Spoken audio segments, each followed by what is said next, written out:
We are in Miami. It has been the site of so many incredible fights, knockouts, submissions, skyrocketing talent going to the top, disappointing defeats. We've had it all. The drama will be thick, and it will be again here this evening as we get ready for some important matchups in several divisions. That is the place where it all happens, La Jaula. The map growing every day as Combate Global gets more and more global. We showed you what you had on the main card. It is stacked. Fighters that you will be familiar with, fighters that have made a huge impression in the past, including the main event in the bantamweight. Axel Osuna and Maximiliano Steel Gonzalez. Caroline Gallardo returns to continue her rise in the strawweight division. And Gabriel Morales with a huge opportunity to see if he can knock Patrick Lehane off the pedestal. But it begins with a fight in the strawweight division. Mexico versus Aruba. Alejandra Orozco, Naomi, Tataroglu. Let's get the evening started the best way possible. To Lupe Contreras. Entrando a la jaula, Alejandra Orozco. Copa Combate that will be disputed in December, including $100K of cash as we welcome in Alejandra Orozco. She's very appreciative to be here in Combate Global. Started to train MMA. She wasn't feeling really healthy, and then it changed her life, and she fell in love training in Durango. She is ready to get her career off and running. And such a great heart, you know, in her local municipality. She's a sports director, helping future athletes. She is paving the way for future stars that perhaps could be one day stepping inside La Jaula. Great footwork, great boxing from this young lady, so she has a strong test against Naomi coming up next. Big spot. Let's go back to Lupe Contreras to introduce the opponent. Su oponente, Naomi Tataroglu. Naomi Tataroglu, living in the Netherlands, had her career had to take a step aside, as she also has the Turkish flag over her shoulders. Had to stop. Her mother receiving cancer and then lost her mother this past year and had to pick up the pieces. And that's a very difficult thing to do. She had a good career going, and now she's ready to start it for real. I'm going to tell you one thing for all the fight fans watching at home. Watch out for that flying knee. She loves to hit that flying knee. She's a very fast-paced athlete. Very excited to have her here inside La Jaula. It's a big chance to show off, to display what she's all about. Really looking forward to this fight. Yeah, Ruben flag. We see it a fair bit here. Yeah, they fight down the island. I tell you, the fight team is so excited about this fighter, right? I mean, they're talking about how dangerous she is, those flying knees, just the toughness factor. This is going to be interesting. Comes out with the dog collar. Her nickname is Miss Pitbull, but she sends a message. Obviously, optics a big part of the fight game as we go head-to-head. Orozco, 8 years the senior, 2 inches taller, and she concedes 3 inches via the reach to Tataroglu. We are in the strawweight. Orozco coming a pound and a half below. Lupe, take it away. Este duelo, 3 vueltas división peso paja. This bout 3 rounds in the strawweight division. Los jueces son, the judges are Vicente Rodríguez, John Rupert y Eliseo Rodríguez. Y ahora, damas y caballeros, llegó el momento de un combate global. Presentando en la esquina azul, vestida de rojo, introducing the blue corner, wearing red, su peso oficial, 113 libras y media, her official weight, 113.5 pounds. Entra a la jaula por octava ocasión a nivel profesional, con 2 victorias y 5 derrotas. She enters la jaula for the 8th time as a pro, with 2 victories against 5 losses. De Taltenango, Zacatecas, México, Alejandra, la Mexa Orozco. Su contraria en la esquina roja, vestida de blanco con azul, her opponent in the red corner, wearing white with blue. Detuvo la báscula, un peso oficial de 115 libras. She tipped the scales at an official 115 pounds. En su sexto combate, con 2 victorias y 3 derrotas, she enters la jaula for the 6th time as a professional, with 2 victories against 3 losses. De Orongestad, Aruba, Miss Pitbull, Naomi Tataroglu. El referee, Raúl Porrata. Raúl Porrata and his stash, the third, inside the jaula.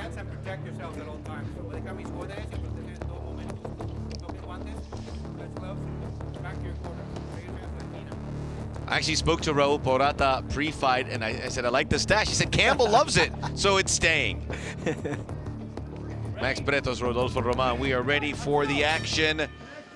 Alejandra Orozco in red. Naomi Tataroglu, I mean, she came into La Jaula with some conviction, with the 2 flags, the dog collar, heavily tatted. She's ready for this. Naomi's just an incredible athlete. Again, look at that flying knee. She has that opportunity. If she comes in towards the clinch, she might land in that flying knee. As for Orozco, great hands. She's very durable, very tough. She's not afraid to trade in the pocket. Tataroglu, her career hasn't really been able to get off. It's so many interruptions, including the loss of her mother. Very difficult now training in California ahead of this fight with CSA Gym in San Francisco. Trained with Team Ned down in Aruba. We've seen a lot of Aruban fighters on the Combate Jaula. She's going to pick up the pace here, Max. You'll see just a few. She likes to just start off feeling out the opponent. But once she puts that pedal to the metal, this is non-stop for Naomi. Look at she trying to play around, feint the levels. Work the body, trying to land that jab whether in the face or in the torso area. Nice kick from Orozco. I was saying in the pre-show, Max, she has a sweet spot in her heart. She likes to help out the youth in her municipality. She's a sports director there, helping out the youth and the athleticism.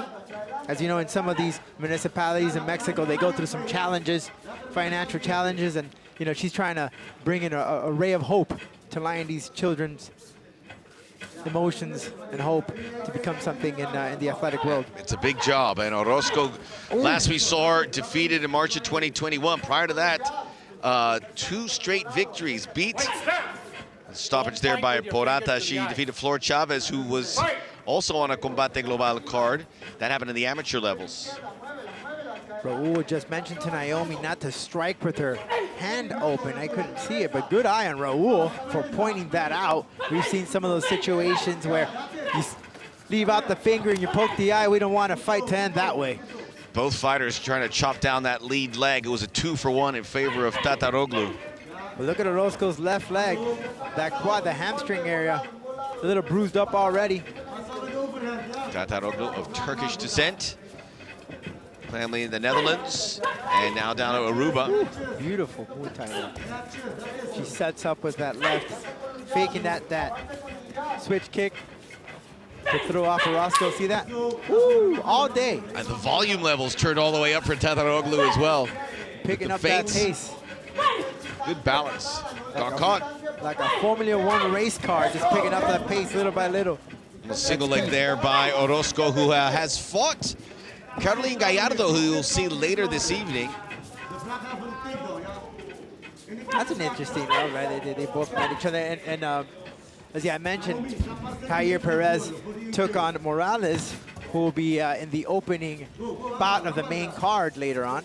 Good combination. The chin got caught 3 times. Orozco's in deep trouble. She did not try to defend herself. She ate 4 right hands. Let's see if she lands in that knee. She tends to land it.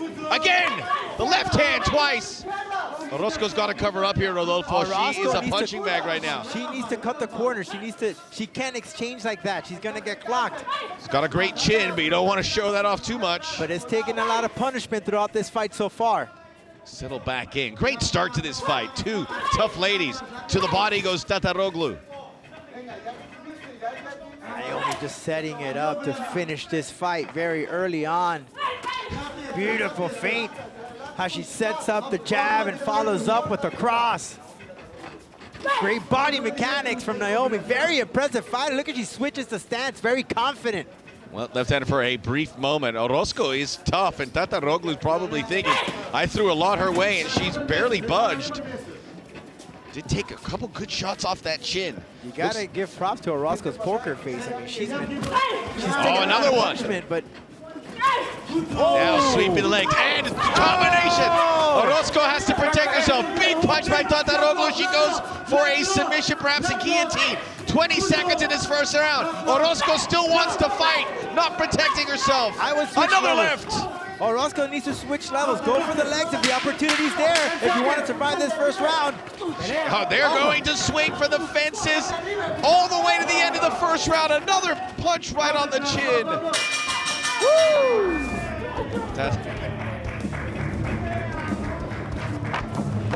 Wow. That gave me more octane than this cafecito drink. What an exchange. It was an incredible exchange, and the Orozco corner is probably telling her you got to do a better job protecting yourself. However, it didn't kill her. No. She's still there, and she took everything from Tataroglu. She survived those 5 minutes, but let's see how she comes out into the second round. She took a lot of punishment, especially in that lead leg. I was already bruised up midway through the first round. Let's see how she comes in here. She is huffing and puffing as we see her. Curious to hear what the corner's saying to her. Let's see if we can sneak in there. Look at this replay. Just non-stop back and forth action from Naomi and Orozco.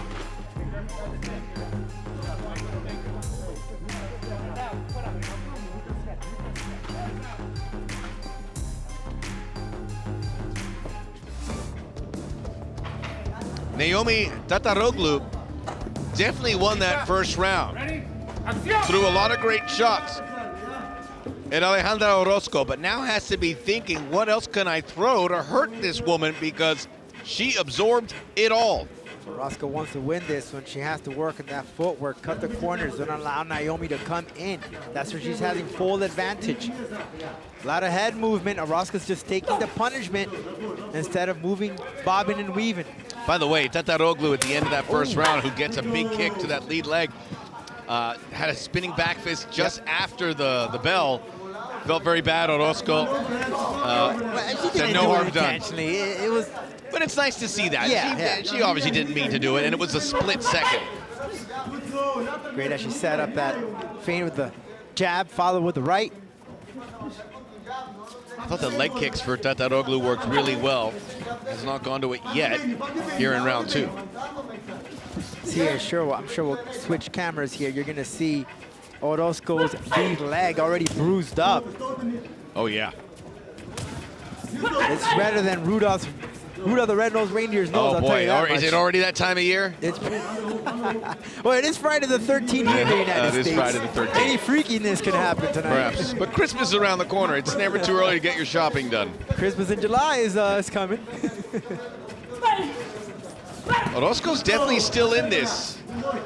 You mentioned trains at Intram, Tijuana. She is a mom, so she has to split time on mommy duty. Trains to the Black Panther Arena in Aguascalientes. Orozco now to the feint. Not striking much. And you can hear the corner of Orozco saying, move your head. I think she has a mouse max, let's see, on the yes, right on the left-hand side of her head. Closing the gap. Orozco, a little worry right there as her hips dropped. Look at that mouse. Yep, that is prominent. Big kick. I mean, these strikes are hitting. Orozco comes in with a sharp left cross. Those kicks from Naomi, just eating that lead leg alive. And that's what's going to make the difference here as we continue with this fight. Look at that. Look how red that thing is. That is full of fluid and nasty. These two women have come to fight. It's been violent, but they have stood there and taken the punishment. More so for Orozco. But she still seems alert and competing. Well, Orozco did move her head in this position. She just keeps eating. Another big punch, and it hit the welt. She's eating that leg apart. That's the strategy right now. Just eat that leg apart until she's able to just break her down. How much more can Orozco take? That is the question, the $1 million question. Because she's taking a lot of punishment to the face, to the body, to the legs. Switching angles, Tataroglu. last fought September of 2020. She lost that fight, but then she took a break. We mentioned about her mom. She had to go back to the Netherlands to tend to her mom, or eventually lost her mother. We had to go through several operations.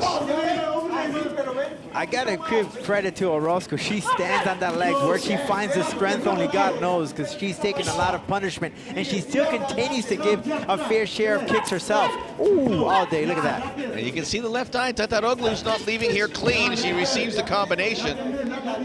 Big second round for Orozco if she can win it. It's still up in the air with 1:20 to go.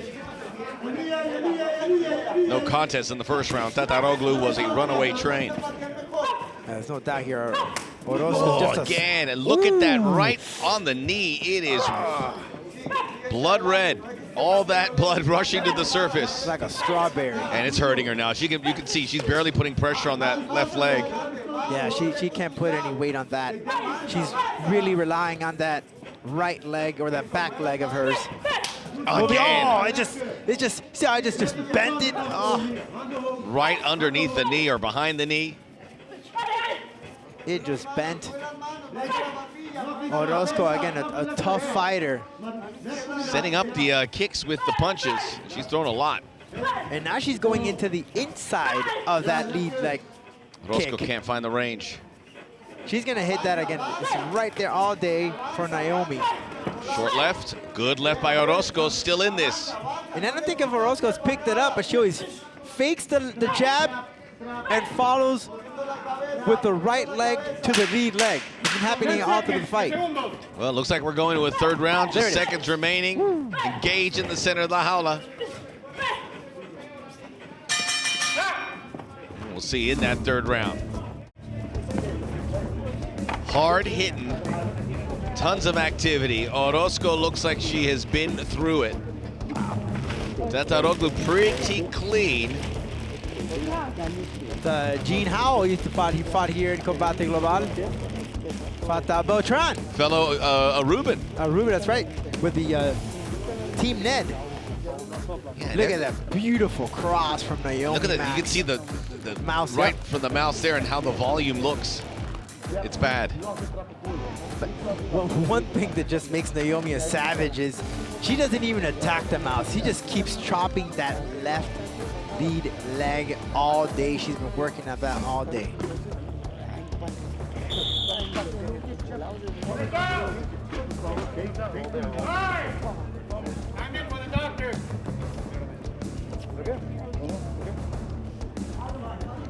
And you mentioned in the corner of Tataroglu, Jean-Marc Howell, who's wearing his Heat jersey. Everyone's gone Heat crazy. Heat clinching the series against the Sixers. Waiting on the Bucks and the Celtics. That's a good feeling. We're gonna party soon. Everyone's ready to party in Miami. 24 hours, 7 days, 365. I think we took that title from New York. City Oh, a long time ago. The New Yorkers will be the first to tell you that. What? I moved here. Us in Los Angeles can't compete. Everything shuts down at 2. Thank goodness. As Orozco now in red has to win this round and maybe needs to finish this fight. I mean, right now, submission or knockout or TKO is what Orozco can bank on, because Naomi has just had a field day this entire fight. Whoa! And Man. it's that lead leg which has been taken away. She even did a back. Look at the back of that leg. Yeah, no, it's the hamstring area, even near the meniscus area, and even the inner thigh. She has ate that alive. That's gonna hurt for a couple days. It'll hurt a little less if she's somehow able to turn the tide here. I can explain to you what she's gonna feel tomorrow morning, Max. It's really a horrible Tell me about feeling. that. I don't want to tell you. Can It's you just- walk? It's like, what do you do? it's- Ice it down? I Ooh, good left hand. That might end it. look at that Again, the cross. right hand. Raul Almost up Morata's in. gonna stop it. He's seen too much. She took so much. You got to feel for Alejandra Orozco. She wanted to fight. She left her chin out there. She left her leg out there. But the punishment, too much to take. See, her just athleticism. Her Muay Thai is just on point. Kudos to the matchmakers for putting this fight together and Naomi finding her. It's just a phenomenal fighter to welcome inside La Jaula. really impressed with the Muay Thai, especially those kicks, so vicious. She looked good. She looked like an accomplished fighter, and I guarantee you this is much different than she looked over the last 2 years. She said she was locked in. The proof is in the pudding. That looked like a locked-in fighter. And one thing that's very nice to see is you see that Naomi has a very strong background in that Muay Thai. You see the referee cam, but she also has some of them boxing skills. Has she bobs and weave, which is kind of rare to see in Muay Thai, because if you pull up that bobbing and weaving, you're gonna either get hit with a flying knee or a kick, but she brings it in very well in this fight. Okay with the stoppage? Oh, absolutely, yeah. We'll get the official decision, and we are off and running again with some violence. The decision coming up next. We are back awaiting the official decision, an eye-opener for Naomi Tataroglu. It all fell into place. Sometimes you have to wait forever as a fighter for that moment. It appeared that happened tonight, but right from the jump, she looked ready for this. I mean, just walking into La Jaula was just intimidating with that dog collar. And she had backed it up with this great, phenomenal stand-up game. Just the combinations, the legwork, the kicks. She gave her a little warning there for the poking of the eye. Good eye there from Raul Parata, the referee. But Naomi was just on a different level in this fight. At one point, we thought that this fight was going to finish very early on. However, Orozco's heart just laid inside La Jaula. She wanted to go as far as she can. She got the heart of a champion here. There's no doubt about that. Very durable fighter, but Naomi was just too much, just working the levels, the strong crosses, and the kicks. It's all about that kick. Look at that left lead leg kick, leg of Orozco. It was just damaged. And the chin from Orozco was excellent, because it received a lot of punishment, and she stood there. Look at these shots. These are hard shots. Chris boxing, I mean, there's nothing to take away from Orozco. She took that hook like a champion and still managed to get up for the next round, but Naomi's well-rounded athleticism was just at another level. One-sided via the stats here, almost 2-1 on the punches. The kicks, maybe not a whole lot, but all 30 of those left a mark, literally.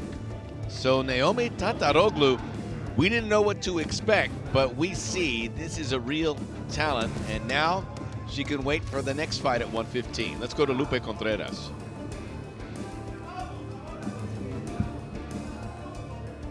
Damas y caballeros, una acumulación de golpes obliga al referee Raúl Porrata a parar la contienda con un tiempo oficial de 1 minuto 20 segundos del tercer episodio. Ladies and gentlemen, the accumulation of blows obligates referee Raúl Porrata to stop this contest with an official time of 1 minute 20 seconds of the third and final round. Your winner, by way of TKO, la vencedora por nocaut técnico, Miss Pitbull, Naomi Tataroglu. Massive win for Naomi Tataroglu, Miss Pitbull, no doubt thinking of her mom, and I'm sure dedicating this fight. Now we await. That is a fighter who looks like the best days are ahead. And that's her mother's birthday today. That's all fantastic. Good for her. And there she is with the scrapbook. Beautiful. Wonderful moment. Beautiful. We'll be back. More action. We got the Alley Cat and the Bull next.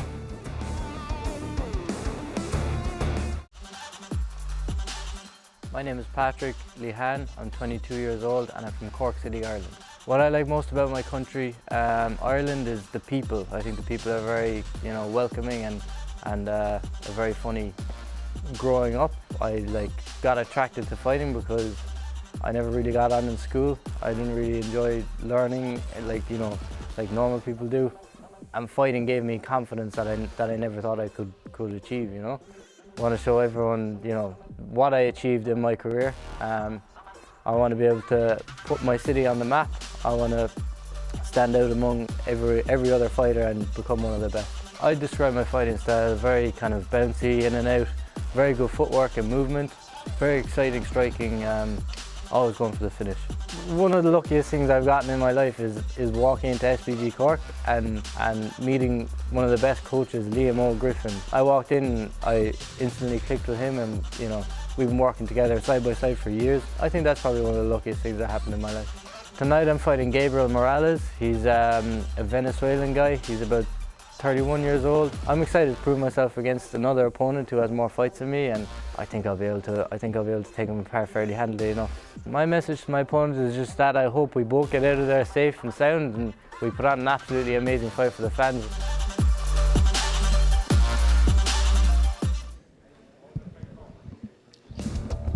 Patrick Lehane, you will see him on our main card. And as you said, he's looking for his opponent's wherewithal. We'll see how it goes.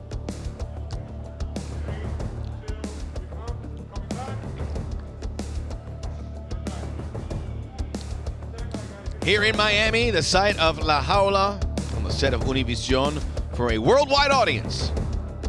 Up next, Samuel the Alley Cat Alvarez, Jordan Bull Beltran, USA versus Mexico. And if you've seen these two guys fight before, they hit hard. Let's go back to the jaula and Lupe Contreras.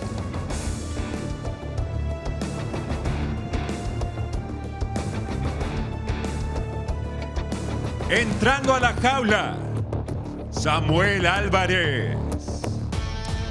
Samuel Alvarez from Manteca, California.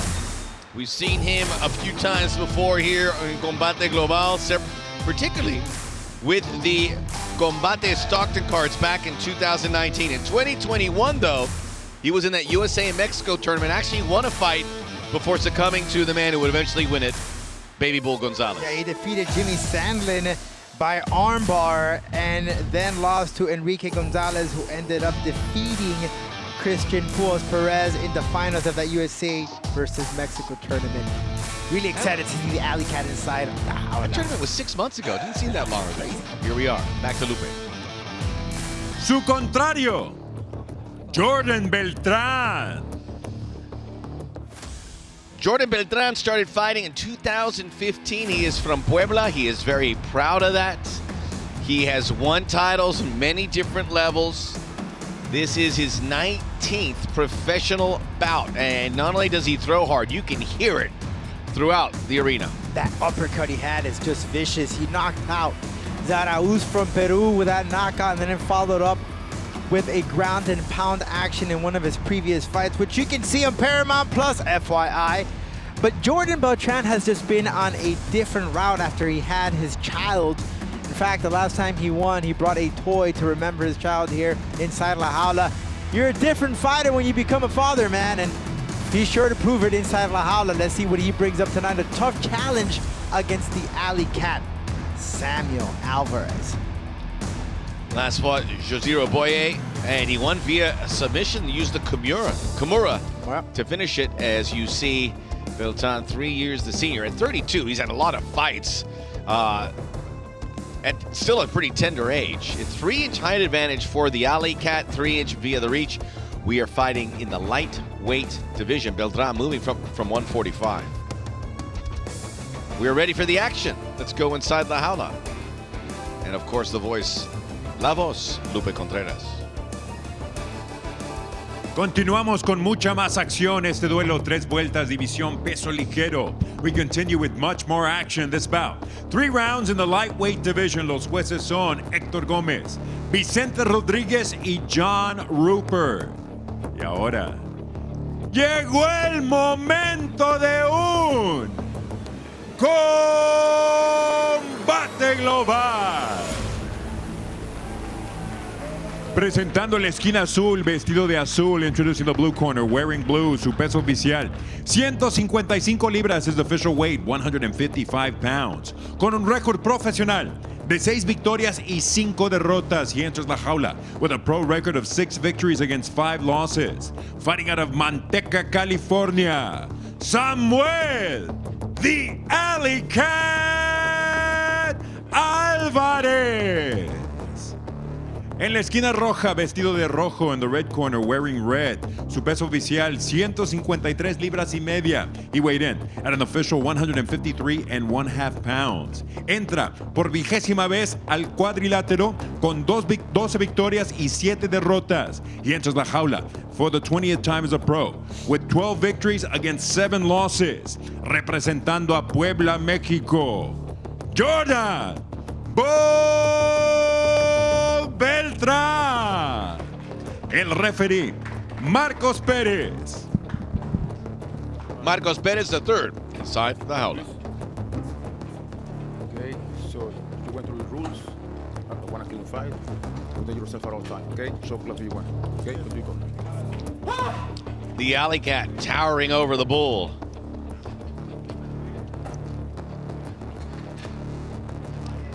Beltran is very well coiffed with the hair. That's the product in. Pretty striking, but is he going to be pretty striking inside the jaula? He is wearing the red. Heavy-handed dude. Alley cat, great strong jiu-jitsu skill, but Beltran just loves to stand and bang and trade. However, as you mentioned earlier, Max, he did have that Kimura victory in his previous outing inside La Jaula. Let's see if we see some of that jiu-jitsu skills of Beltran. It's going to be a challenge. Alvarez does train with the folks up in Manteca, the Gracie Fighter School. He's a brown belt at the Gracie Jiu-Jitsu under Darren Cooley. Bull Beltran in red rarely goes the distance. 2 TKO victories, 9 via submission, including most recently via technical Kimura. Lost to Eric Sanchez back in June of 2021 via a rear naked choke. Great. Starting to work the lead leg. Kick, yep. Trying to feel out the fight. Not throwing much. Well, they understand what they both can bring, but nice cross there from the alley cat. And Kind of Beltran woke up smiles. Beltran, yeah. Kind of woke him up. That might be a good thing for Beltran. That one to the midsection, catching the ribs. I mean, when he hits with impact. Switching stance. Alley cat to throw off Beltran. Great overhand left. Watch out, watch out. Okay? Much respect from both of these guys inside that aula.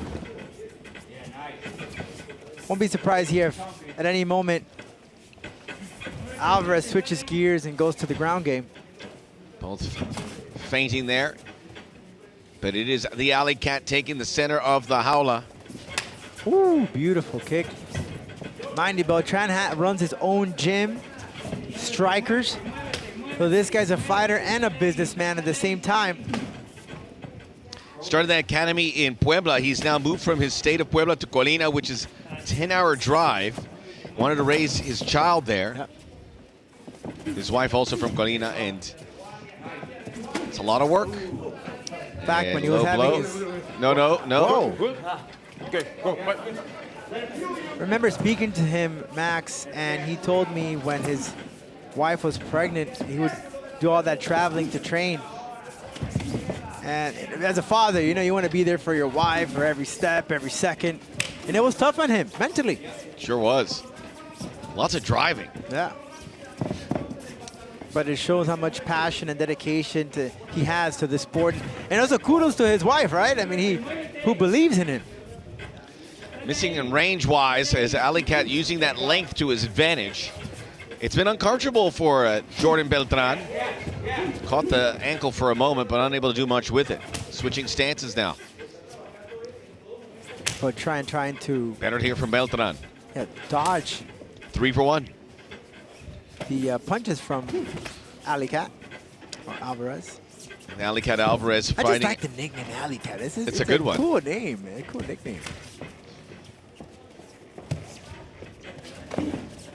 Good double up on the left hand.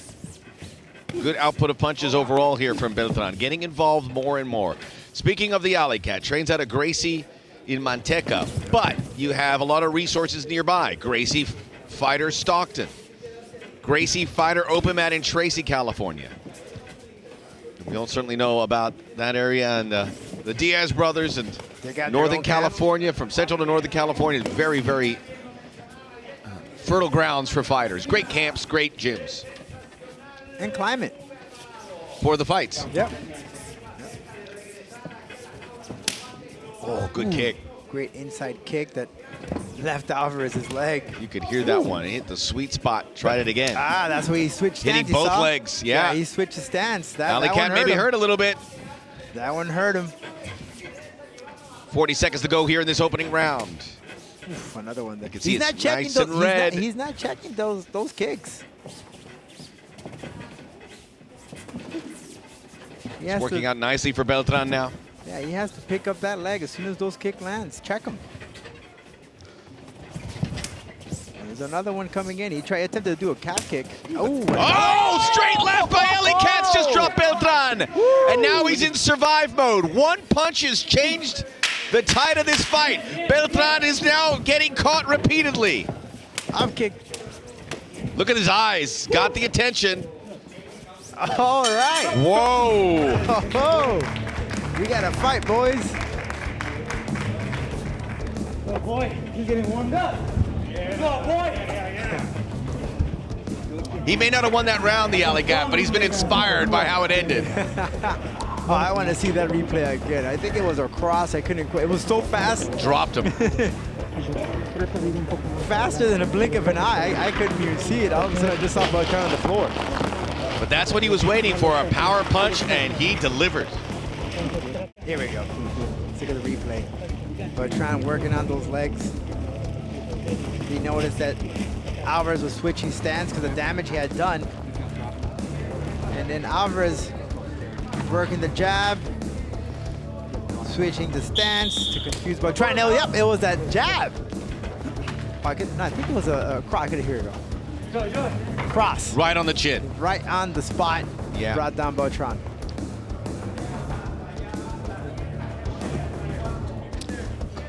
Alley Cat Alvarez lifted by the final act of that first round. Let's see if he can build off of it. All right, that's it. May see a different type of fight here in round 2.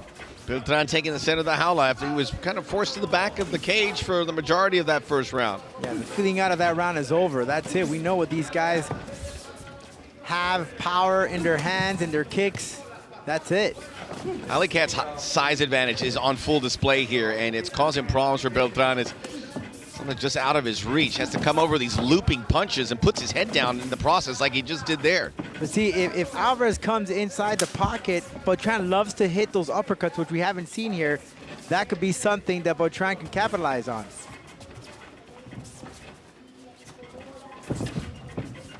Out of reach. Now he's switching stance. Alley Cat wants to get that left hand perhaps, or maybe the right overhead to do the talking for him. Beltran closing the gap. Beltran again working the body. Haven't seen anything in the submission game, and we remind you Beltran has 9 submission victories, a variety of them. Guillotine, armbar, rear naked choke, Kimura. And Alvarez, you know, that strong background in jiu-jitsu as well. But none of them have explored that yet.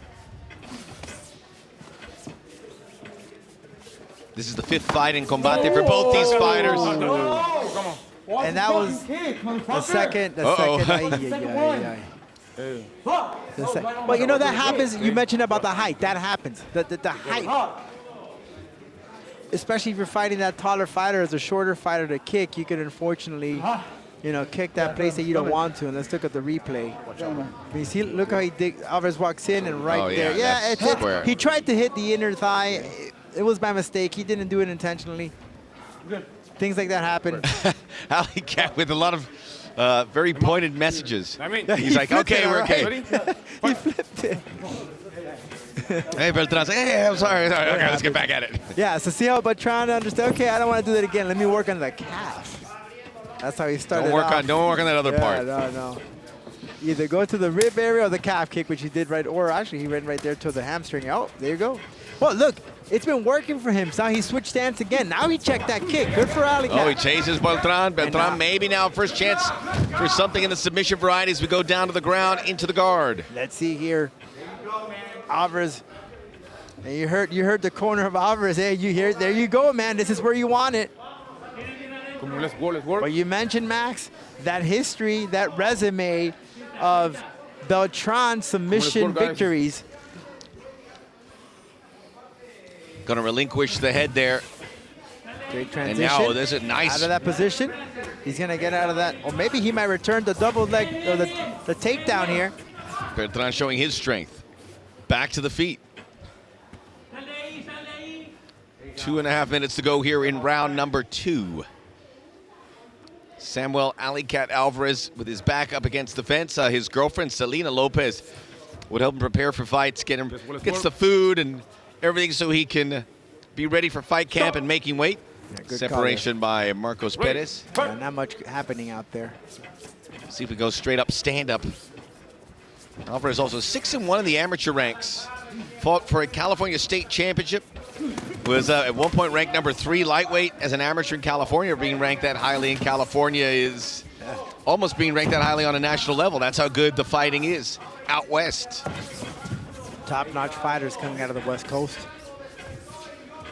Laundry list of how many great fighters. So many fighters not from California that go there to make use of those great gyms.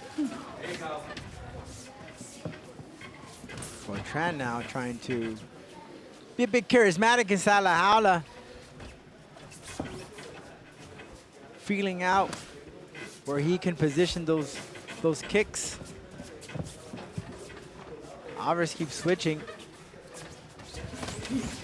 Overhead, getting out of the way is Alvarez. More pressure here, Beltran. Not much here in the stand-up game like we saw in the first round. 1 minute to go. A different Beltran compared to that fight that he had with Gene, where Beltran was just putting on a clinic with his punches and his combinations. There's a different opponent here in Alvarez.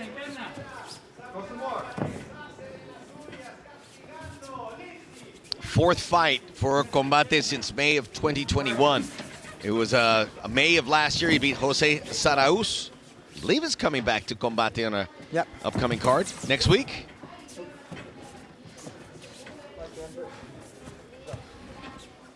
Over 20 fights, I believe he has Saraus. A little rush by Beltran. He turned around and Alicat was waiting for him.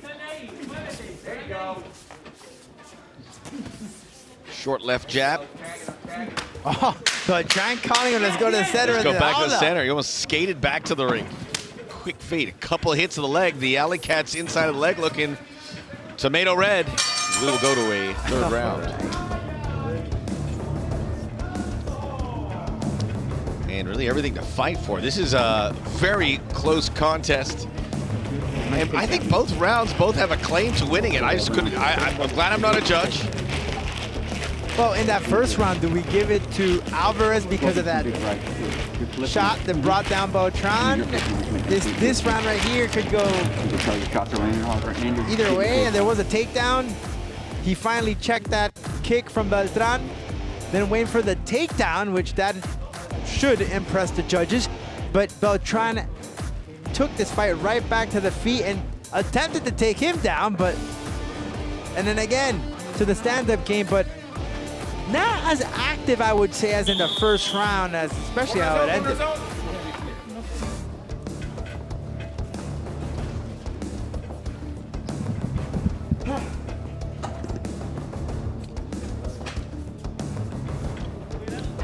Ready to go for the final and, quite frankly, defining round here. Oh, they just winked at each other. Much respect. Let's go. 5 minutes. Nice little round of applause by the select few that get to be inside the studio where La Jaula resides. It is Jordan Beltran representing Mexico in red. Samuel the Alicat Alvarez. Straight left works. Ooh. Not checking those kicks. Beltran keeps attacking. Heading towards the main card coming your way at the top of the hour. Especially if you get kicked in the hamstring, Max. The previous fight I was Where's the worst place to get kicked? In the inner side of your leg is just by touching it is so fragile. Imagine getting kicked there. Also the back of the hamstring, and the next day you just wake up. Thankfully I've not been in a car accident, but if I was hit by a truck, I think that's how I would feel. You just don't feel them, man. You don't want to get up. It's just a horrible couple of days if you've been kicked in your legs so much. Now, you could condition your legs, especially your shins, You've seen some of these Muay How do they Thai do that? guys. Where they bang that shin to create the... Yes, they use it's a little wooden, well, almost kind of like a pizza roll if you want to call it. And they just the shin, just roll it and keep rolling it to strengthen it, and it hurts like hell. Or if you want to go the sadistic style, just go kick a metal post? trees. No. In Thai, they tend to kick trees and to strengthen that, but hey. And it's just to build the tissue there, to thicken it to... I mean, I think most human beings could take one kick like that and they will crumble to the ground. You have to train your legs for that kind of abuse. It's not for mortal people. One kick of that nature will drop any non-fighter. Well, it's just like in the Karate Kid, right? When you would kick the board, you strengthen your knuckles. Same thing with your chin. Same thing with your legs. You got to rip it to strengthen it. Maybe a poke in the eye. Beltran's right eye was closed for a second. He waved it off, said no big deal. You're in the lightweight division. Alley Cat, just body language says he may be on the higher ground here, switching stances. I'm curious how much those kicks, or how much damage he's received in those legs, because Good head kick. see how bruised both of the legs are. He keeps switching.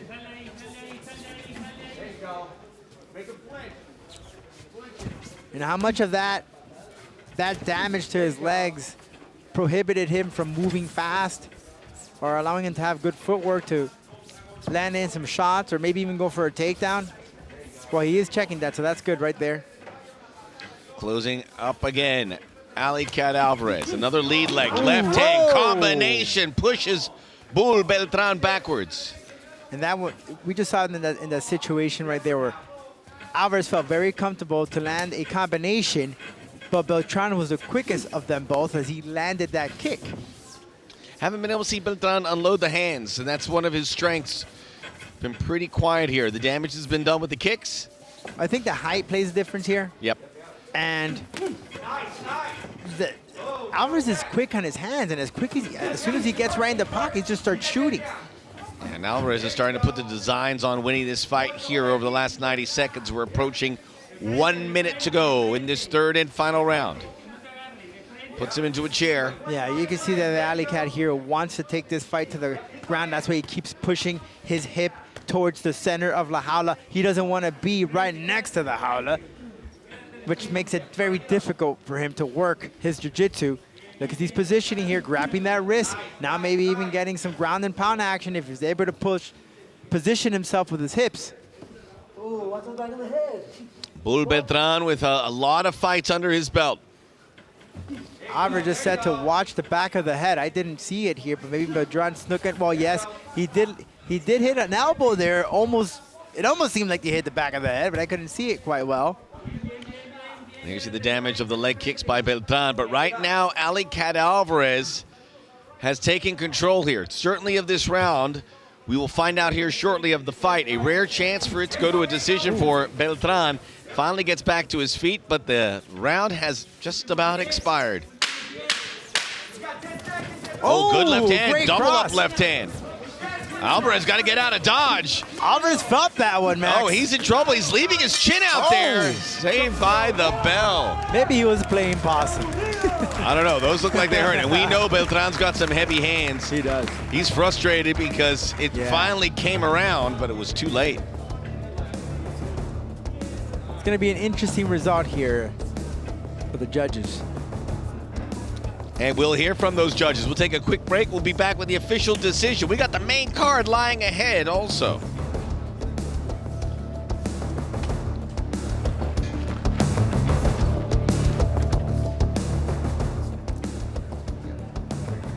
Two fighters here in the lightweight division. Just didn't feel like it went Beltran's way. I mean, he was able to impact his opponent, but not the way he would have liked. Yeah, I think Alvarez was the one of the offensive fighter here, striking more, doing much damage. Not to say that Beltran did not land, he did. But I would slightly give here the advantage to Alvarez being the aggressive competitor in this bout. Started off very slow in that first round, then picked up the pace in the second. Well, I mean, it's not out of the realm of possibility for Beltran if we agree that he won that first round, which I don't know if we do agree, but if he wins that round, then you can discuss the second round.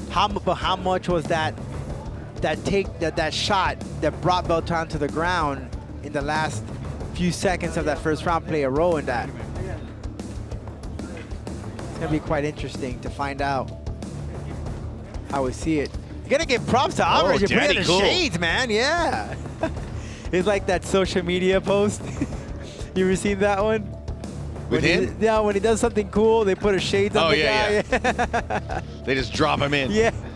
They put, I think, was it the Dr. Dre song? I can't remember. He put them on himself, so he's off the hook.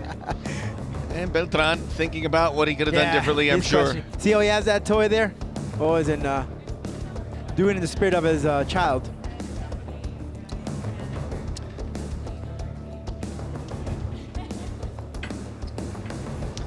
Ready for the official decision. And by the way, the son of a bull Beltran named Luciano, hoping for some good news for his dad.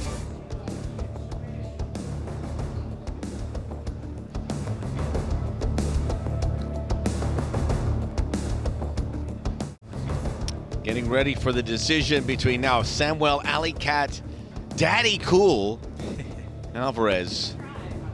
And again, this could be closer than we feel. Alicat very confident based on what he did in the final round. First round was competitive, maybe leaning towards Beltran. If he wins that round, that was a round he went down early. Yeah, but the last few seconds of this first round, you see where Alicat brings down Beltran. And that, how much of a difference did it make? That shot right there. If I had a couple of more seconds, Beltran would have probably never made it to the second round. That was the biggest shot of the fight. And then here the second round, the takedown from Alvarez. So I'm marking two things already. You got the shot that took down Beltran, and then the double leg takedown that took out the bull. And then in the last chapter of the fight, Beltran kept working those legs, but Alvarez was managed to get some great combinations to put this fight to rest. Now the end of the third round is when Beltran just basically unleashed everything, but too much, too little, too late. As we see the stats max between Alvarez and Beltran, Alvarez with 76 punches compared to the 67. The kicks. One-sided. That might give Beltran a chance here. Yeah. Might do it. The takedowns for the Alicat. Time for the decision. Lupe Contreras.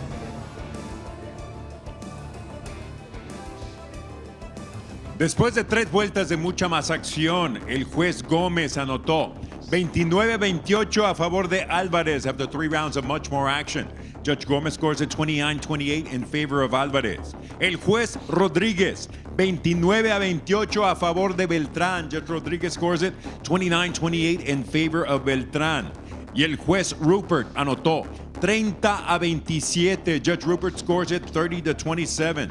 In favor of the winner by way of split decision, a favor del ganador por decisión dividida, the Alley Cat, Samuel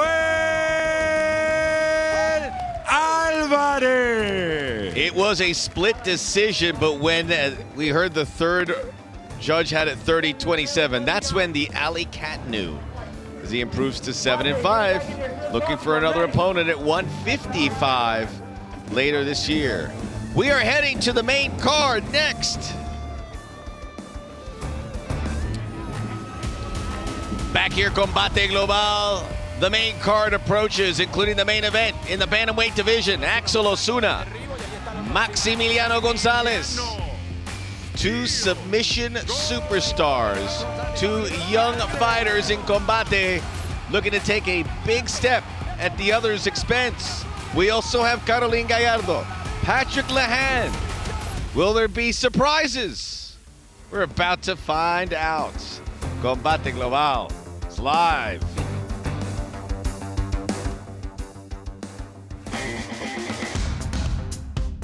Mi nombre es Gabriel Morales, tengo 32 años de edad y soy de Caracas, Venezuela. Mi apodo es Slam.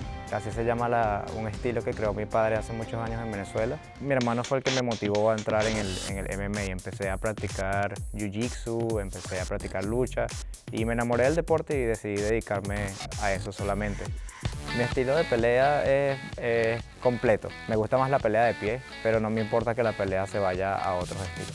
Mi movimiento favorito, mi sumisión favorita vendría siendo las guillotinas o triángulos. Son los que más me gustan. El mejor consejo que me ha dado un entrenador sería mi padre, que siempre me decía que si iba a perder, que diera todo de mí, o sea, que no vendiera mi derrota fácilmente. Para mí representar a Venezuela es un gran orgullo y me llena mucho de alegría, es una de las cosas que más me gusta. Día a día veo como venezolanos llegando mucho más lejos cuando antes no se veía eso. Yo pienso que mi oponente es un buen oponente para mí en este momento. Pienso que es una buena forma de debutar. Creo que será una pelea bastante técnica, será una pelea de pie. Y estoy seguro que voy a ganar, yo confío muy bien en mis habilidades. La gente aquí no me conoce, pero después de nuestra pelea ya todo el mundo va a saber quién es Gabriel Morales dentro de la organización. Patrick, espero que vengas preparado para esta pelea. Quiero ver la mejor versión de ti en esta pelea y que gane el mejor.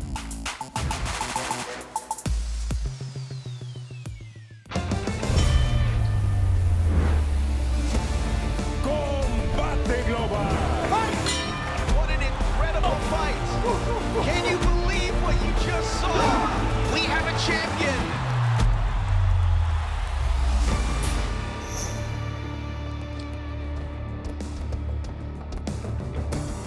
Ocean Drive, Miami. The police are out. They always are. Got to keep an eye on what's going on in this Law city. Enforcement Day today in the United States. Well, we appreciate the fine men and women of the police departments all over this country. And we are in Miami for Combate Global. As always, a very entertaining preliminary card. But now we get into the meat and potatoes. Carne y papas. And I'm really excited. I mean, the thing is, we have some big stars in Gallardo, and we're going to see Patrick Lehane. On the flip side, we have fighters that know they're big stars, and if they can beat them, then their pathway to becoming a big-name talent in Combate is wide open. And then the main event, Axel Osuna moving up to 135 to fight Maximiliano Steel Gonzalez. Us Maxes have to stick together.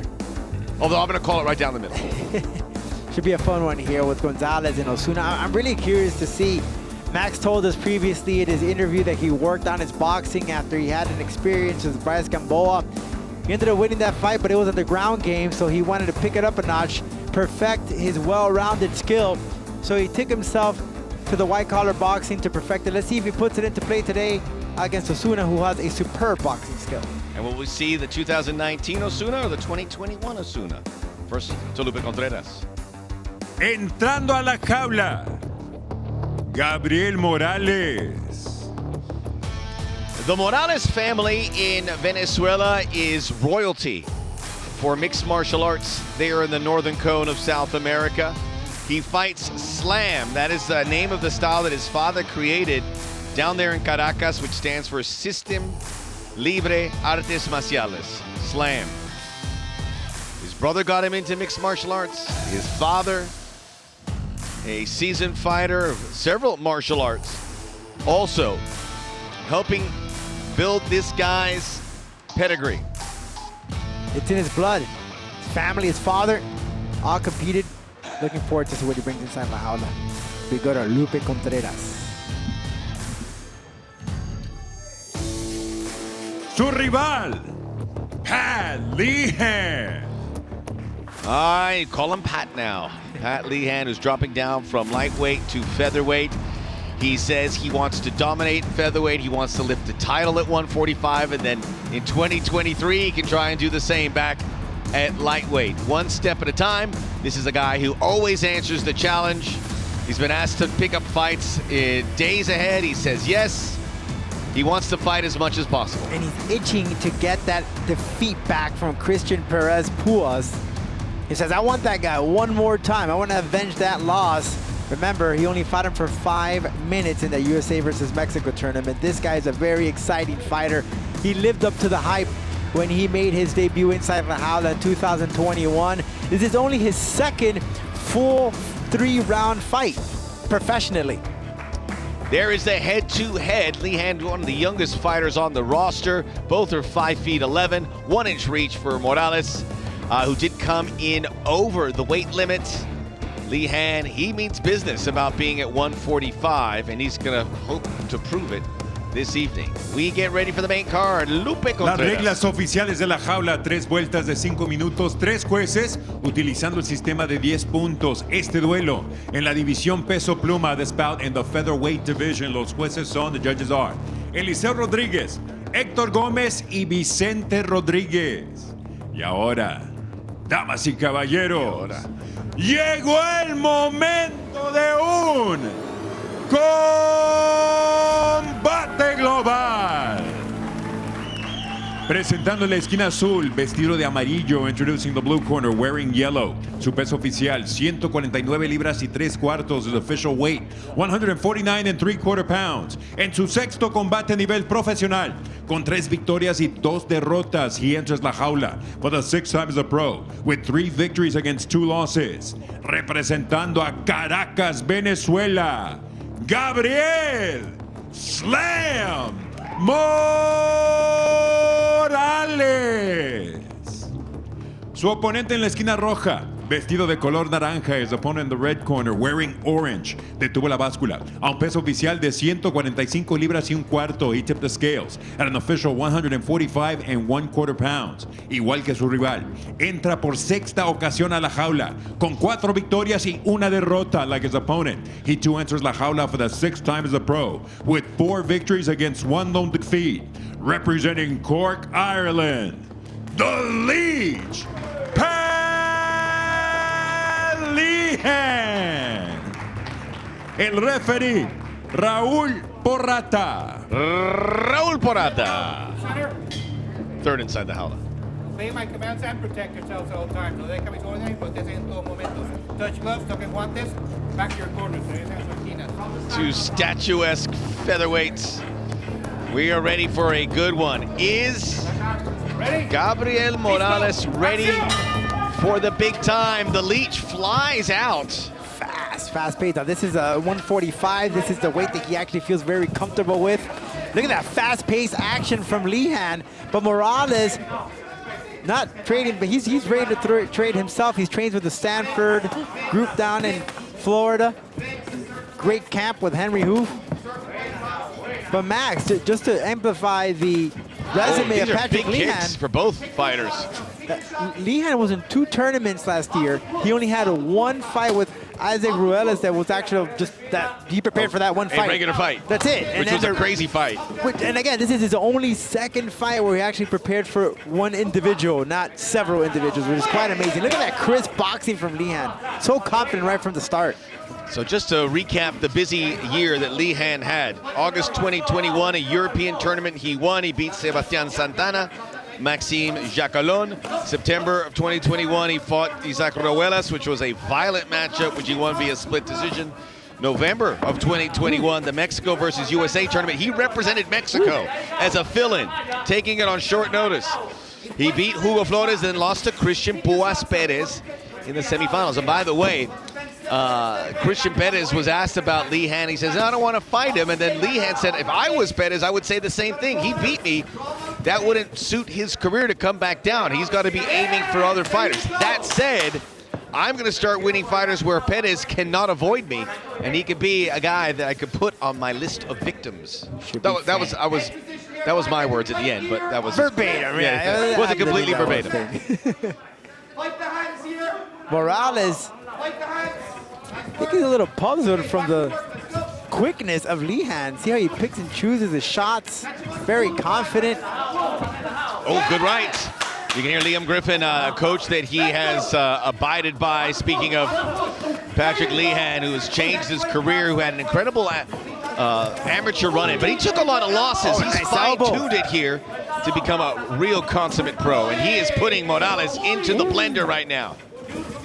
Patrick is just so confident. So fast. Yeah, he's just able to pick. When you're able to pick and choose where you want to strike, you're just at another level.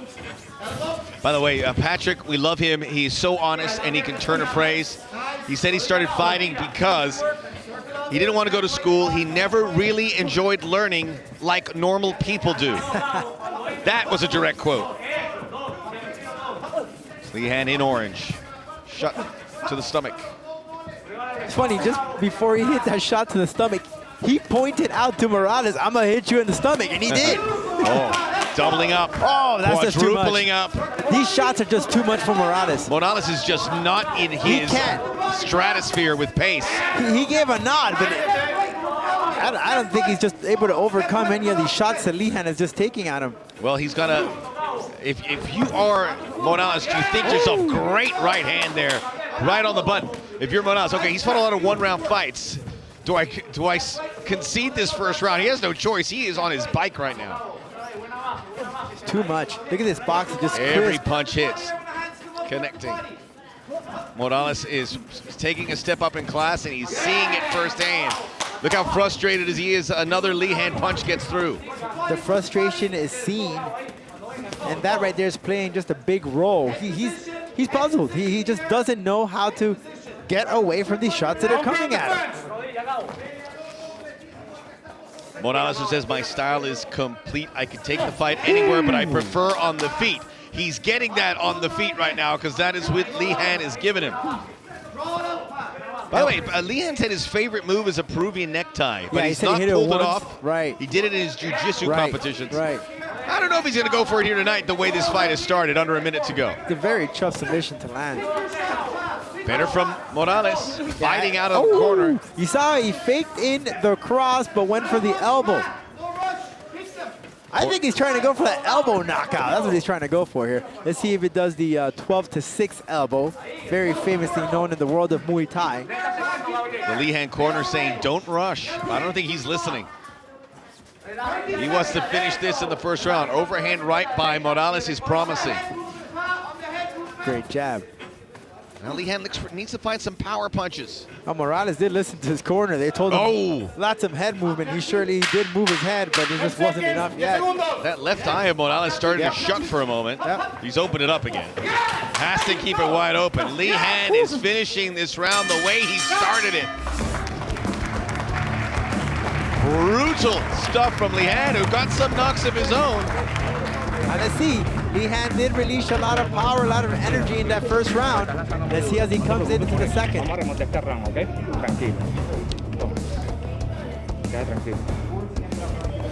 Morales' corner telling him to calm down, relax, breathe and to fix your position. That he's throwing in his shots very heavy. He said to throw in several shots, not just one. To hit him hard. Mira, volviste aquí y quiero fuerte. Okay? Hard. Great stuff by Rodolfo Roman to give you all the words in the corner. It's a big spot here for Morales. Good stuff here, yeah, and he's right. The corner's right. Just don't land one shot, go for several. But a lot of head movement. Lehane is just picking and choosing the shots that he wants, just having a field day. Now, Gabriel Morales, we know he's the underdog here and doesn't have the experience of Lehane, but back in November of 2022, Morales beat Yadier Perez, who we just saw beat Landry Ward, and he won that via first round KO. So he has the knockout power. Of his 3 wins, 2 are by knockout. Yeah, and Morales, how he knocked out Perez was he hit him with a cross, and then he followed with some ground and pound, so it was ruled a TKO. But to get a victory over here, Perez, who's been killing it here in La Jaula, just shows how much that Morales is built. How quick are these jabs from Lehane? Like just, 8 of them, 9, 10. It's impressive. It's impressive. And they're all getting through. And he's keeping the same level of energy from that first round. He has not slowed down whatsoever. And look at the open. The judges' result. Oh, we do have open scoring. First time we can tell you about that. That is the official score. The corners can tell their fighters or they can withhold it. It's up to them. But you, the audience, know what happened. More punches from Lehane, and unfortunately, Morales is starting to really feel those. Starting to look leggy, face turning red. Amazing, Lehane has just been hit a couple times, but he looks like he's been beaten up over 3 rounds. But he doesn't show it physically. The No, guy sir. is coming at him. I'm trying to find out where those punches came, but they did. Well, the thing is, when he does come in and strike, he does leave a little of himself open. Yeah. So Morales is able to capture in some shots. In that tournament, Mexico-USA, he represented Mexico, and the way they facilitated that was like he fights like a Mexican, and that's a Mexican fighter. That's exactly what it is. You take a punch or two to give a punch. That is the deal. Takedown here, Lehane with Lehane. a takedown. Oh, maybe we might Make see it a that Peruvian necktie. necktie. And already Morales looks uncomfortable in this world. Back to their feet, forearm, uppercut. Just love those shots that he lands in those elbows when he has him cornered in the jaula. Just good stuff. Look at that. Look at that. Every part of his body he's using to strike Morales. Patrick Lehane, the pride of Cork County, Ireland. Great. He attempted the takedown and just simply moved away to prevent him. Oh, Morales is in trouble here. Yeah, Morales is He's got just nothing swinging by now. instinct. Yeah, he's not in the fight right now. Gotta go for the kill here.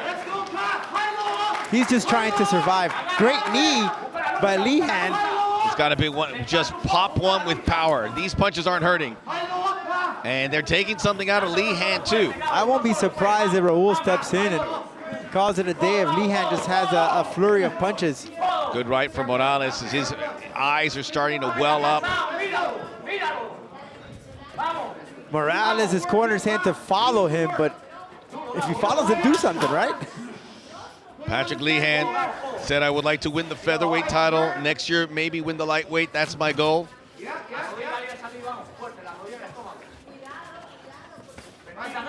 separate, but now you can see this has been a tough round for Morales. It's starting to show on his face. Mind you, Morales did not take any advantage of that clinch whatsoever. He didn't land any knee, he didn't land any elbow, he didn't land anything. Good left hand again, but Lehane needs to double that impact. I think Lehane just slowed down a bit. I think that energy is brought down, but right now he's just waiting for that right moment. Getting close again. This could be it. Yeah, he's just waiting for that right moment to hit that strong power shot that's going to finish the fight. Yeah, when you see Morales, when he puts those hands up, that's basically a sign almost where a fighter's basically telling you, I'm not in this anymore. Lehane, who owns an Irish Muay Thai title, won an English MMA title, an Irish MMA title. Morales is leggy, but still fighting. Morales is just there. He's not. He's just in the jaula. He's not reacting. He's turtling up, putting up his guard to prevent getting hit, but he's not reacting with anything. 30 seconds to go here in round two. Fight, he's thinking about He's stopping warning it. him. Referee's warning him. Morales needs to show. Oh, those are some good body punches. And again, and they're going to stop it. Patrick Lehane throwing everything, the kitchen sink included, to wear out Gabriel Morales and improve to 5-1 and off and running in his featherweight career. This guy's a brawler, an entertainer, one of the big stars for Combate Global. Hats off for Morales for keeping his feet, but Raul Porata saw enough. We'll be back with the official decision.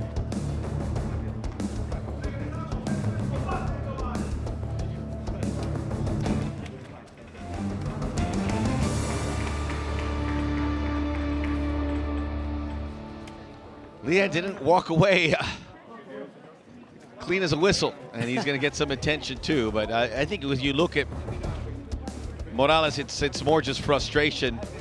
He was hoping that this was a fight he could compete in, but he sees Lehane, who is still at 22. We figure every time we see it, we're going to see some improvements, and we saw some improvements in his game here.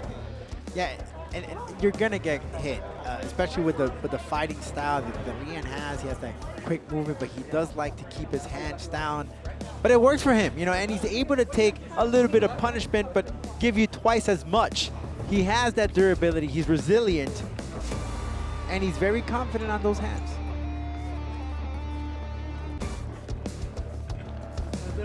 It just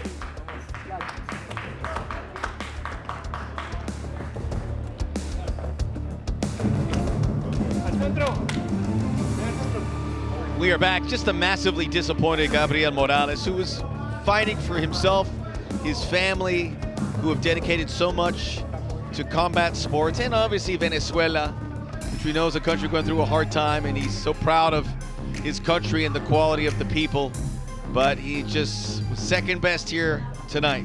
But what a great performance from Patrick Lehane. I mean, this guy just does not disappoint. Very entertaining. I love the elbows, how he fit that in with the flurry of punches that he was handling to Morales. Morales just didn't know what to do. He couldn't get out of this position. It was just too many blows, too many shots coming at him. It was faster than a meteor coming at you. And Patrick Lehane, who fell in love with MMA when he saw Conor McGregor back in 2017. He Googled MMA gyms near his home, found one where Liam Griffin was his head coach. Liam Griffin is his coach now. He learned a few things, and now here he is taking Combate and MMA by storm. 183 punches in just under 2 rounds. We know who won it, but let's hear it officially from Lupe Contreras. Damas y caballeros, una serie de golpes sin respuesta motiva al referee Raúl Porrata a parar la contienda con un tiempo oficial de 4 minutos, 34 segundos del segundo capítulo. Ladies and gentlemen, a series of unanswered blows prompts referee Raúl Porrata to stop this contest with a time of 4 minutes, 34 seconds of round number 2. Your winner, by way of technical knockout, el ganador por knockout técnico, from Ireland, the Leech, Lehane. He has accomplished so much in a little time in Combate, and the best lies ahead for Pat Lehane, who improves to 5-1. Co-main event coming your way next.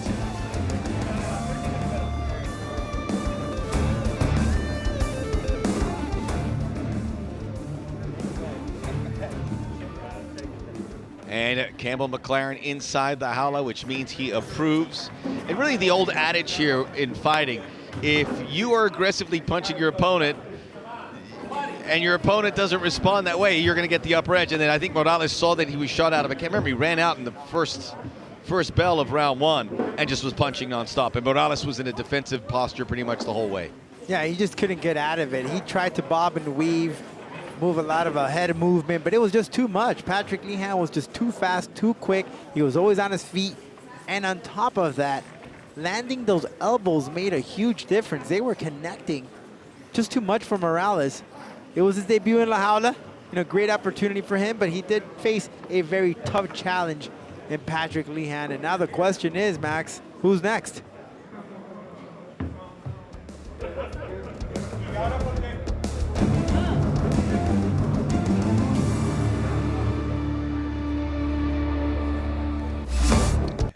Back here at La Jaula, getting ready for the co-main event where featured women's contest.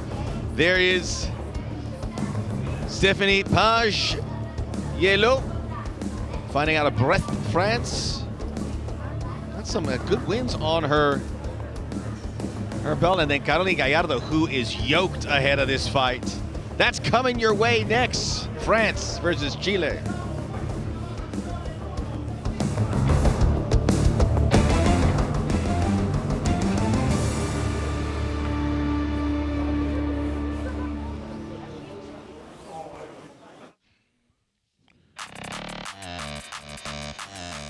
Mi nombre es Axel Osuna, soy de Guadalajara, Jalisco y tengo 25 años.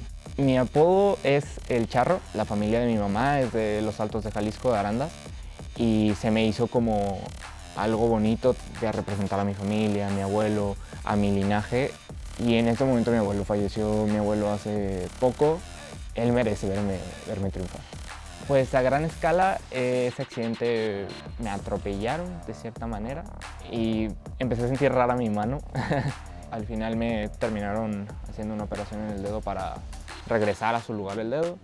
Realmente creo que me dio mucha madurez como persona, me tuve que afrontar una situación difícil, así que le pierdes el miedo a muchas cosas. Entreno con el equipo de lucha de Jalisco y la identidad que nosotros forjamos y cómo portamos nosotros nuestro uniforme y cómo portamos nosotros nuestra bandera es sumamente importante para nosotros.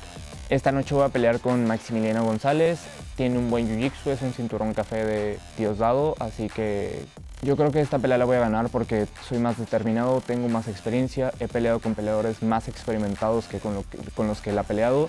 Yo vengo a pelear, yo vengo a demostrar quién soy, yo vengo a poner encima de esa jaula mi corazón, mi vida, mi sangre y a toda la energía que le he dado a esto. Así que si me quieres ganar ahí, me tienes que finalizar, no hay otra opción.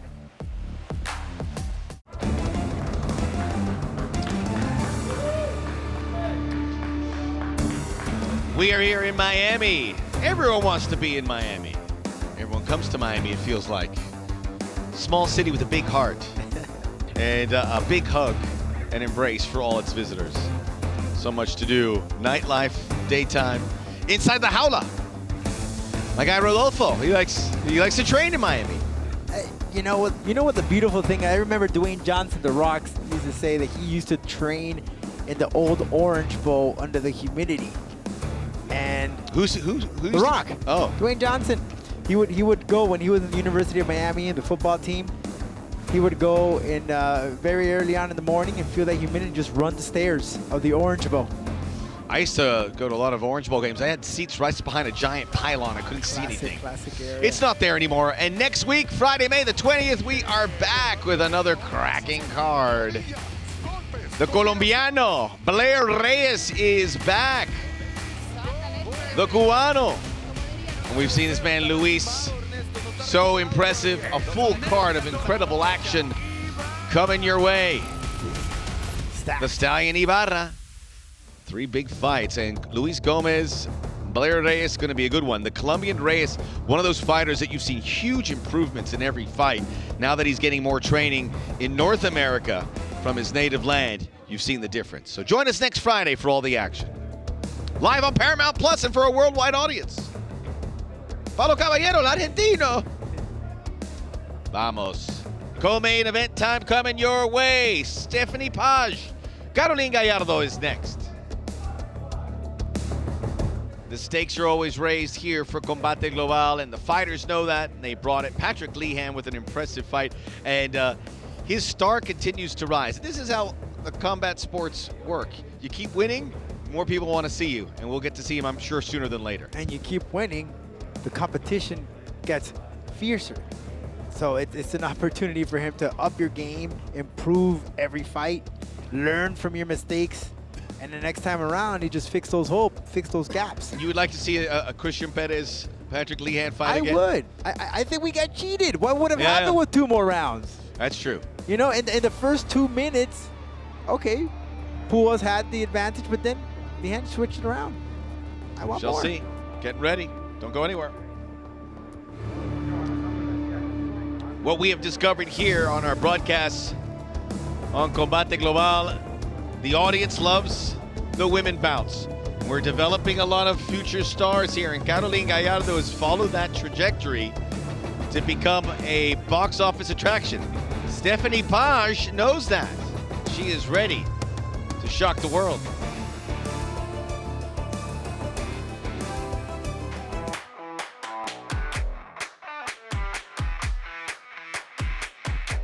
I start in the 2013, and before I practice Muay Thai.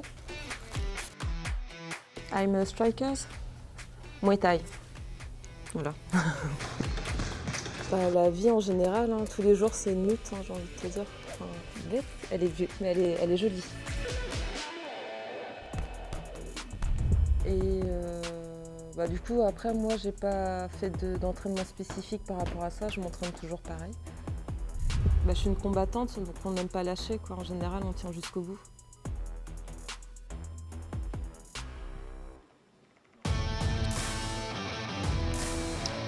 We don't know a whole lot about Stephanie Pagiello, but we are about to learn more.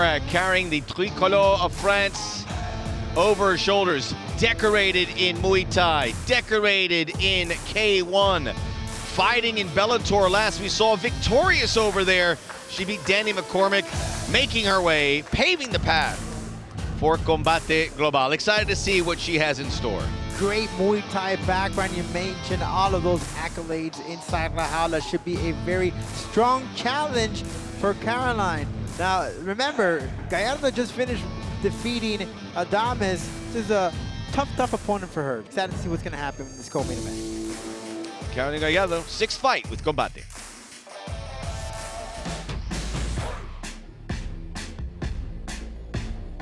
Soy una de las chilenas que está representando al país y la verdad para mí es un honor y me encanta.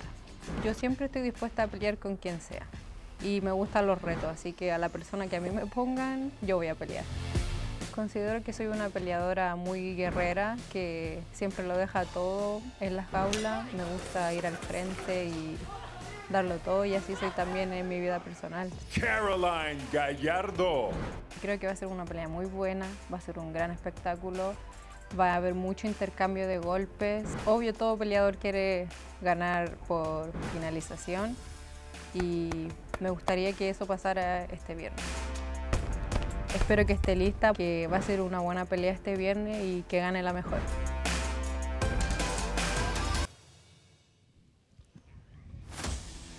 Caroline Gallardo, coming from Chile, coming to train up at the Valle gym up in Chicago, following the footsteps of our good friend Juliana Peña, who I'm sure is tuning in to see one of her gym mates compete. What a big spot for her. She struggled a bit. Back in the day in April 2019, we saw her lose to Super Meli at Combate Reinas. Since then, she's picked up the pieces and starting to piece together victories, standing at 6-4, back-to-back victories late in 2021. She's on a win streak, and all of that, you got Enrique Baby Bull Gonzalez won the tournament, Juliana winning a championship title. All of that momentum carries to everyone inside the team. Quintana. Quintana. Won the last fight. Man, last week. Christian Quintana. Quintana, what a Claudio Quintana. Claudio Quintana, sorry. Beautiful performance from that man right there. I mean, all these guys are just on a roll. And Chilean MMA is on a roll. Caroline, Gallardo wants to continue that. This will be in the bantamweight division. You see Paj missing weight. 8 years the senior. Gallardo 1 inch taller and all level on the reach. So we're ready for the co-main event. We'll hand it off to Lupe. Este es el duelo coestelar de esta noche. 3 vueltas, división peso paja. This is our co-featured bout of the evening. 3 rounds in the straw weight division. Los jueces son, the judges are John Rupert, Eliseo Rodríguez y Héctor Gómez. Y ahora, damas y caballeros, llegó el momento de un combate global. Presentando la esquina azul, vestida de azul, introducing the blue corner, wearing blue. Su peso oficial, 121 libras y media, her official weight, 121.5 pounds. En su 10º combate dentro de la jaula, con 6 victorias y 3 derrotas, she enters la jaula for the 10th time as a professional, with 6 victories against 3 losses. Representando a Brest, France, y el lieu, Stephanie Page. En la esquina opuesta, vestida de negro, in the opposite corner, wearing black, su peso oficial, 116 libras, her official weight, 116 pounds. En 10 combates a nivel profesional, mantiene un récord de 6 victorias y 4 derrotas in 10 professional bouts. She has a record of 6 victories against 4 losses. De Santiago de Chile, Caroline Gallardo. El referee, Marcos Pérez. Marcos Pérez the third inside the jaula. Does Caroline Gallardo take that next step? You went through the rules. I want a clean fight. Protect yourself at all times. Just glove if you want. The Stephanie Page. Stop that path. Getting that great training at Valley Flow striking up in Chi-Town. Taz, nicknamed after the Tasmanian Devil, of course. We are underway. Have Does you seen this the Tasmanian stay? Devil in person? Too quick. Too Pretty quick. cool creatures. Amazing they're still here. They've been on the extinction list. They may be extinct, actually. I don't know. I'm going to check with our Australian friends. It's Stephanie Page in blue. Switch stance there from Gallardo's start off to throw off Paige. Paige is very veloz. She's very quick, fast paced. Look out for that Muay Thai background. Good clinch work. By the way, all due respect to anyone in Tasmania, but from what I understand, they have a very poor track record for keeping their animals abundant. The Tasmanian wolf is extinct. The Tasmanian devil, perhaps somewhere in that area. Look at the history. Check us in. Drop us a tweet. They have punches and bunches. They have a diversity of animals. It's a beautiful, beautiful country. We wait our next Australian fighter here in Combate Global. Everyone is welcome. Case in point, the global nature of this sport. France versus Chile! Oh! Big kick, Gallardo, but Page caught it and now takes it to the ground. This is where Gallardo wants to be, though. Gallardo feels very confident on the ground. Remember with Adames, she took it to the floor, where she had control in La Jaula, but she took the fight to the floor. Let's work. Stephanie Page is about Muay Thai, is about striking, boxing. Works at the fish markets, a fishmonger back there in Brest, France. What I like about Gallardo's hook, see how tight it comes in, which brings in a lot of power. You're gonna see, look at the hip movement. Carries in a lot of power when she hits that hook. Good left hand by Page. And by one thing you also notice about Gallardo from fight to fight, she's been hitting that gym. The definition in the arms and the legs, just a different fighter than we saw back in 2019. Ooh. Huge roundhouse kick. Beautiful. Didn't connect, but it set up the takedown. Gallardo with intentions here. If that would have connected, oh, that would have been a highlight there. Growing up in a really tough area of Chile known as La Granja. Not many people come out of there to find success in sports. Gallardo breaking the mold. Last we saw her December of last year at the Copa Combate on the undercard, beat Crisaida Adames via decision. Also fought in August, last Latina standing, beat Camila Rivarola via the decision. She looks like she wants no part of a decision tonight. She's looking for the early finish. Right in her corner, so getting the coaching there. It's the best position for a fight, especially in the conditions where we are in the studio. You are able to hear your corner. Caroline, just the same fight that she fought against Adames, having control of La Jaula, dictating where she wants the fight to go. You can see here that she does have the upper hand when it comes to the ground game. She didn't even she got thrown off from the takedown and took it right back. She might get a victory here by via submission, Guillotine Max. perhaps brewing here with 1:30 to go. Again, she taking the back. Position. She might even go here for a rear naked choke if she could sink in that other leg. Stephanie Soften her up, Page is a striker. She can't be here and want to win this fight. And now she's conceding perhaps that neck, trying to protect herself with the punches. Gallardo. She's doing everything that's supposed to be done to lay in that rear naked choke. There it is. The attempt, and there's plenty of time to do it, so she's not have to be in any rush. Page holds the arm. That's what she needs to do here. Page. How do you kill this minute? Because that's what Page has to do. Yes. How do you kill it? But right now, she's in a very tough position. Look at the leg lock that she has around the body, making it very difficult for Page to move out of this position. She can even adjust her hips here. She needs to be very cautious because right here, you're pretty much walking on eggshells for Page. She has to be very cautious. Now she has a cross face on that. That's not going to feel good either. No, it's very obnoxious. Feeling that press against your orbital bone, your cheek. And remember, Gallardo just looks really strong. And right here, Paige just needs to look for that opportunity, that window of opportunity to just push up with her hips and get out and take the fight to the feet where she feels very comfortable in.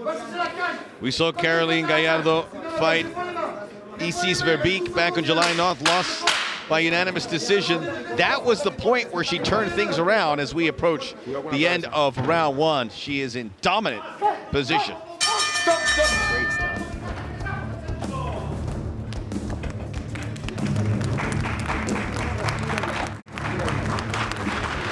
I guess you give credit to Stephanie Page for getting out of that round. It looked pretty bleak. How's your French, Rodolfo? All I know is we and wine. Fair enough.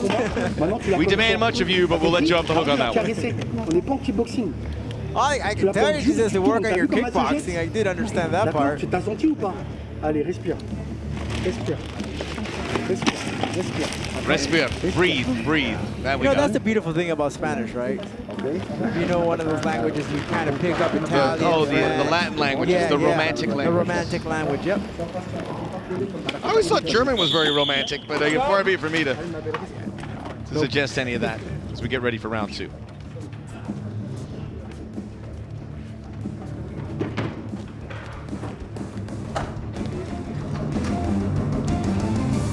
Ready for round 2, a dominant opening round by Caroline Gallardo, the Chilena, in black.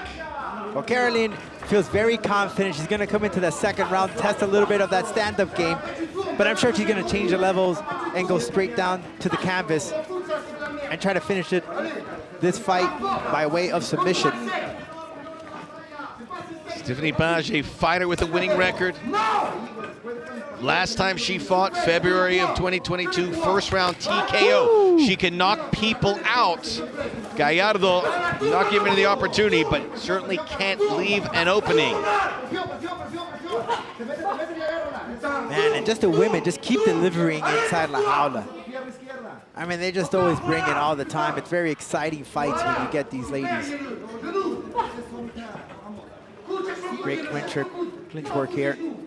Laying some knees, some elbows. Now on the clinch, Gallardo. Side. First time Page on with the upper hand. Yeah, she did listen to the corner. She said to work at that inside trip. She attempted, but it backfired as Gallardo now has the advantage. And with 3:45 on the clock. Into the guard. This is a long way to shore for Page if she wants to get out of this second round. Gallardo just has one submission victory in her career, does have 2 TKOs.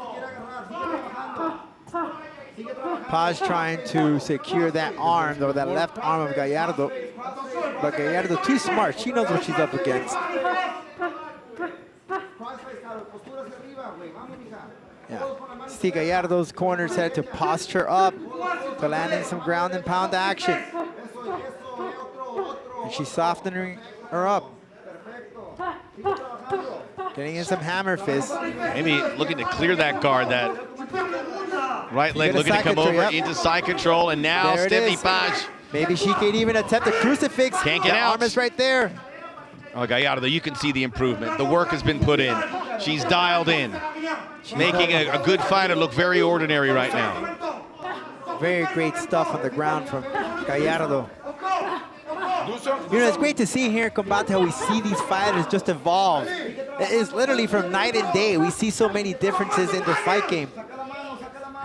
Look at that, a 10-8 round for Gallardo in that first round. So she's got some clear sailing after. Oh, that's it? It's over. Stephanie Page unable to defend herself. Caroline Gallardo with a clinic. There you go. Not crazy about the stoppage? I can see why. She was in a... I was surprised. She wasn't... It was very difficult to get out of it. However, I still feel that she had some fight in her. She wasn't completely out. Maybe a little too much of an early stoppage, just a tad bit. And you can see her reaction there. She respects it, but... Gallardo the better fighter throughout, whether that was a stoppage or not, we don't know, but we'll get the official decision. She was the winner.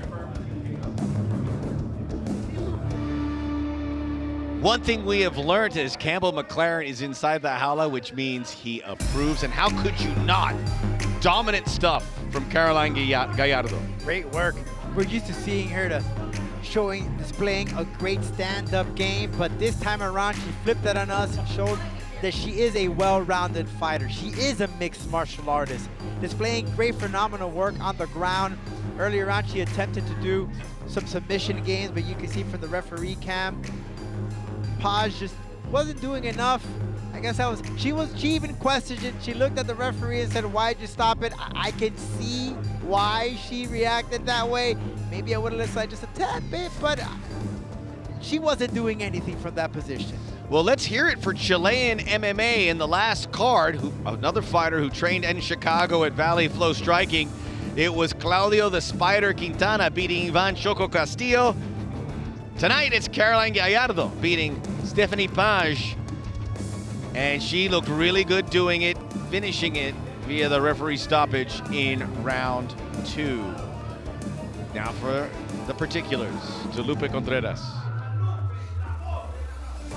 El referee Marcos Pérez detiene el combate con un tiempo oficial de 2 minutos 39 segundos del segundo capítulo.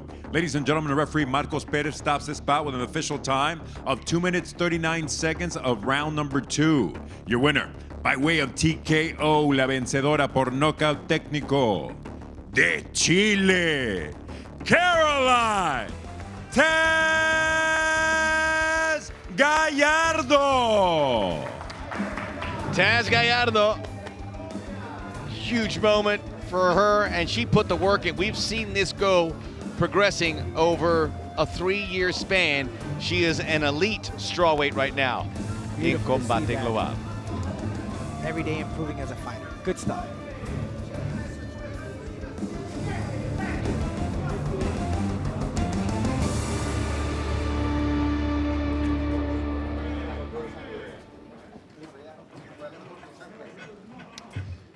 Great evening of fights here. And Caroline Gallardo, the latest to really impress just a few minutes after Pat Lehane. The favorites are coming through. We built the story of the underdogs. Well, the underdogs have been overwhelmed. And now we head towards the main event. Great stuff so far, especially with this main event. This could be a chess game, Max, if it goes to the canvas, as Gonzalez and Osuna very well versed when it comes to jiu-jitsu grappling. Osuna has great wrestling skills, trained with some of the top national teams in wrestling. Going up against Gonzalez, who is as they like to say in Spanish, jiu-jitero. Jiu-jitero. Everything sounds better in Spanish, with a couple exceptions, but everything certainly does. Looking forward to this main event inside La Jaula. Mucho más acción, and it's been no doubt here this evening. Great stuff from these young, talented fighters and athletes that we feature. As we await. Shout out to the folks in Spain, Max, and Ukraine, France, Ireland. It's evening over there. Hello, Europe. Hello, Ukraine. Hello, as Campbell said, everywhere but China. We can be seen for Combate Global. Maybe that'll change. North Korea, I'm sure we're not. I gotta find out. Look, this is the rebrand is real. Combate Global reaching every inch area of the world. Fighters, and kudos to the matchmakers. I mean, you've seen these fighters from France, from Aruba, so many countries where MMA slowly but surely is making their way into those countries. Central America, of course, South America, we've had a lot. So good stuff.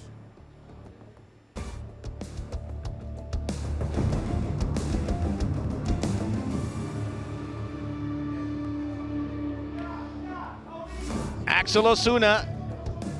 Last we saw him, he took a step back in what was a incredible trajectory of his MMA career. He says he's put the work in and he's ready to get back on that rocket ship against Maximiliano Gonzalez. The main event coming your way next.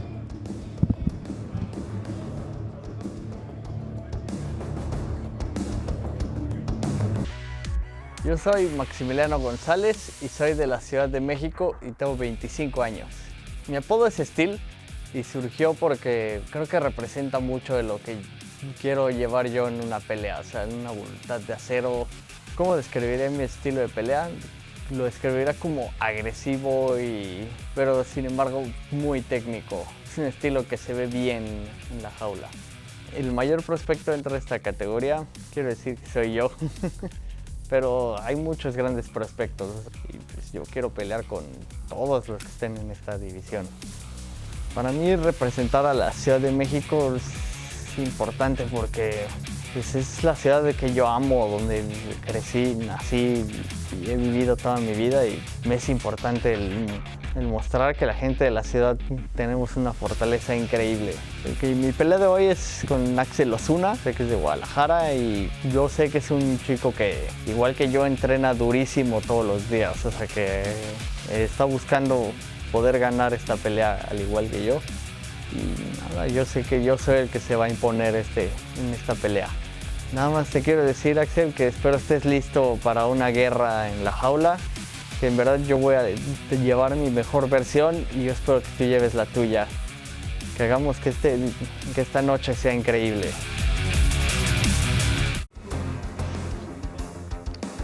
Miami, our site for the last 2 years. It's been great to be here. It's a great sports city. Folks pumped for the Miami Heat, as you would imagine, advancing to the Eastern Conference Final. But sportsman's paradise, no doubt about it, especially if you like to fight in this city with a rich fighting culture, going back to the 5th Street Gym where Muhammad Ali used to train.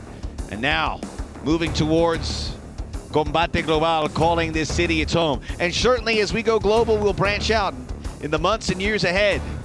Bring the action to you. But right now, sit back, relax, and enjoy all the action. The main event coming your way. Axel Osuna, Maximiliano Gonzalez, the man they call Steel, versus the man they call Charro.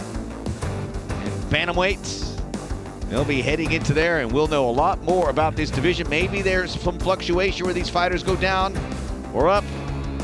But Maximiliano Gonzalez was an unknown quantity. He isn't anymore after a incredible comeback against Bryce Gamboa. Let's find more about Axel Osuna.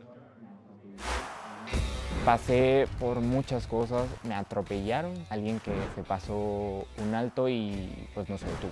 Me operan, estoy un tiempo en cama, regreso a entrenar, hice muchísimos ajustes hoy en día y con esta pelea se va a consolidar bien mi estilo de pelea y cómo es que se va a estar dando mi carrera de aquí en adelante. ¡El Charro Osuna! Yo vengo de un lugar difícil, yo vengo a pelear, yo vengo a demostrar quién soy, yo vengo a poner encima de esa jaula mi corazón, mi vida, mi sangre y a toda la energía que le he dado a esto. Así que si me quieres ganar ahí, me tienes que finalizar, no hay otra opción.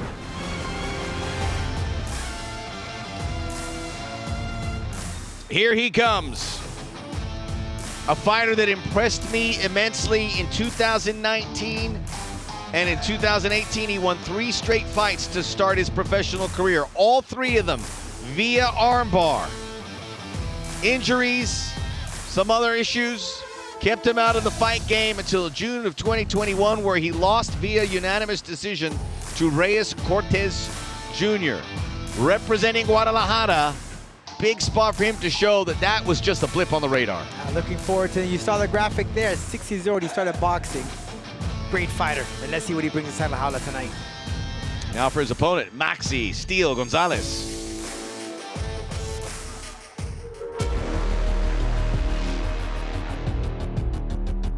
Mi apodo es Steel y surgió porque creo que representa mucho de lo que quiero llevar yo en una pelea, o sea, una voluntad de acero, mostrar esa fortaleza y resiliencia y creo que va muy bien con mi forma de ser peleando.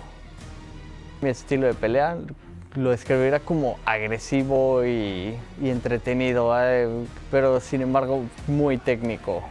Es un estilo que se ve bien en la jaula. Gran victoria por parte de Maximiliano González. Por más difícil que se ponga la situación, siempre hay una forma de poder sacar la victoria. Solamente hay que pensar y no perder la calma. Nada más te quiero decir, Axel, que espero estés listo para una guerra en la jaula. Yo sé que yo soy el que se va a imponer en esta pelea.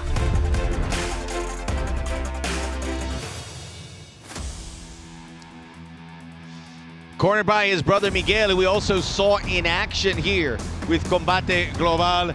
This is a guy, if you talk to him, he would probably talk about engineering, street smarts, kind of a nerd, for lack of a better word. But he gets inside the jaula, and he is a killer. And he's an engineer inside La Jaula, how he was able to overcome. He was losing that fight against Bryce Bull. This dude was undefeated. And they would have a lot of momentum. And okay, he took a couple of shots, and then he found a way to bring the fight to where he wanted, and the ground. And he has a lot at stake here, Max. Prior to this fight, he said, I predict a knockout. Those are strong words from Max. To the head-to-head, we're in the bantamweight division. Both coming in at 25, both same height, although a 3-inch reach advantage for Maximiliano Gonzalez, who was getting beaten pillar to post by Bryce Gamboa, and then it all changed. We'll see if he can do it again to Lupe Contreras. Este es el duelo estelar de esta noche. 3 vueltas, división peso gallo. This is the main event. 3 rounds in the bantamweight division. Los jueces son, the judges are Vicente Rodríguez, John Rupert y Eliseo Rodríguez. Y ahora, damas y caballeros, llegó el momento de un combate global. En la esquina azul, vestido de rojo con blanco, in the blue corner, wearing red with white, su peso oficial, 136 libras y media, his official weight, 136.5 pounds. A nivel profesional, mantiene un récord de 3 victorias con solo una derrota as a professional. He maintains a record of 3 victories against 1 lone defeat. 100% tapatillo. De Guadalajara, Jalisco, México, el charro, Axel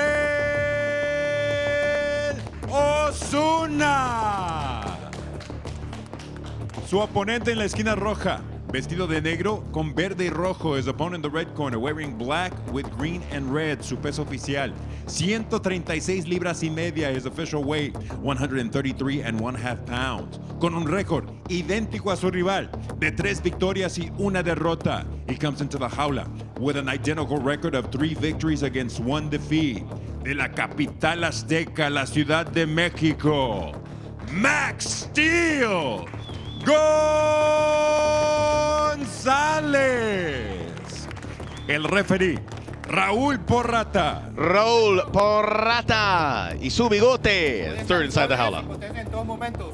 Obey my commands and protect yourself at all times. Toquen guantes, back to your corners. Regresa a su esquina.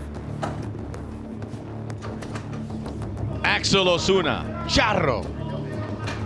Maximiliano Gonzalez, Steel. Osuna in the red and white. I am pumped. I'm just excited here to see how Osuna and Max, are they going to keep it a lot standing? Are they going to go to the ground? And how dialed in was Gonzalez during the Lupe Contreras introductions.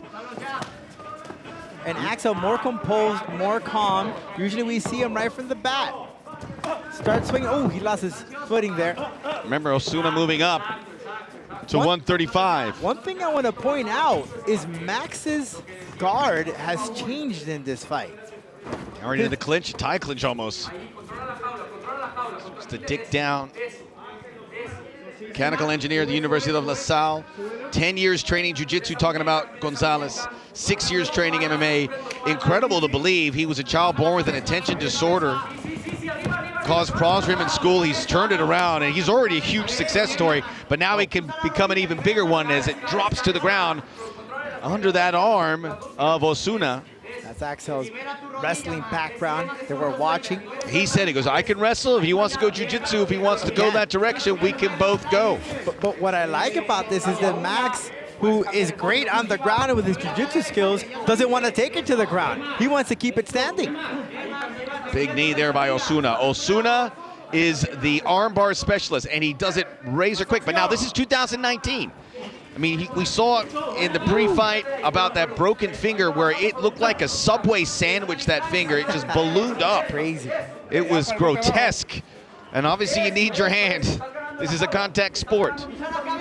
It's only been about 2 minutes, but I'm really impressed by Max's boxing stand or stand-up style. Has changed a lot.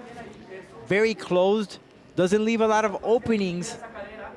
And it's a different fight compared to the first, great inside trip there to take down Max. Under the arm, Gonzalez, good defensive posture to avoid any entanglements and a potential guillotine. Triangle lock through the legs. This is where it's gonna get interesting right here. These are two well-versed jiu-jitsu practitioners. Much has been made of the Mexico City Guadalajara rivalry. We see it here. He's got the triangle locked in. Osuna in a great position here. Starting to crank. The two big soccer clubs in Mexico, Chivas of Guadalajara, America of Mexico City. The Mexican soccer playoffs are going on. It's the two Guadalajara clubs are meeting Chivas and Atlas. Maybe you get a Chivas America matchup. Of course, the folks in North America, Liga MX, both sides of the border would love to see that. Explain that to me, Max. I have no idea about soccer. Is that a Boston? Is that a Yankees versus Red Sox? It is. Okay. It is. It's a great comparison. Chivas' natural rival is Atlas, who they're playing right now. Those are the two Guadalajara clubs.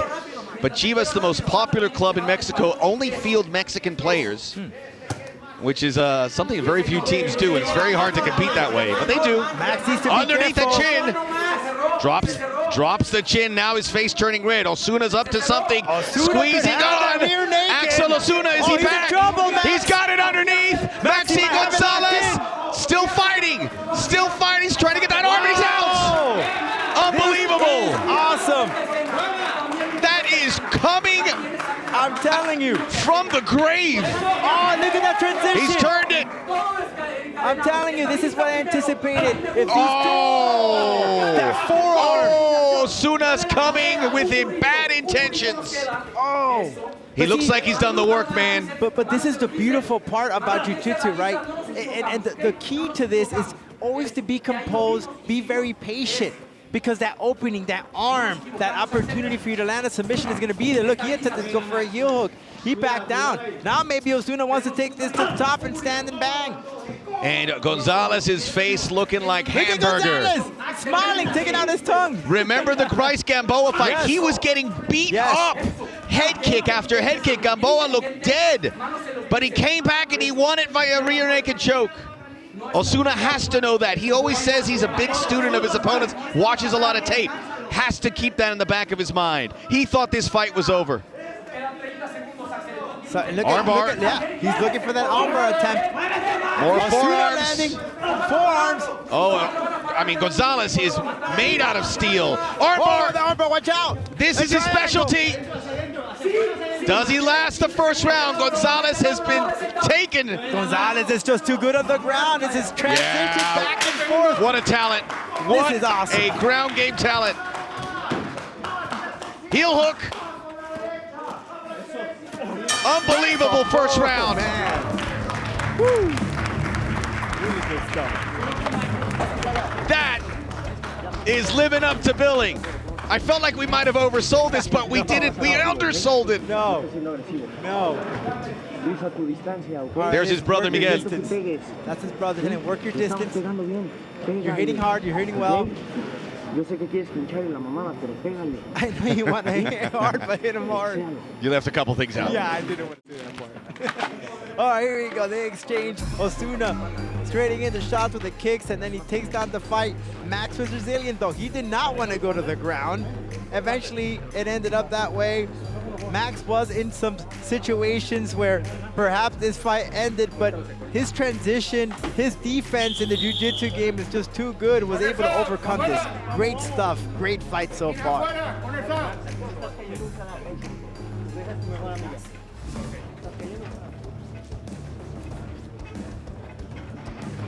Max Gonzalez looks much different than how he started. But if there's any doubt about the toughness of that guy, it was answered right there. I'd be shocked if it doesn't finish via submission, this fight, as we enter round two.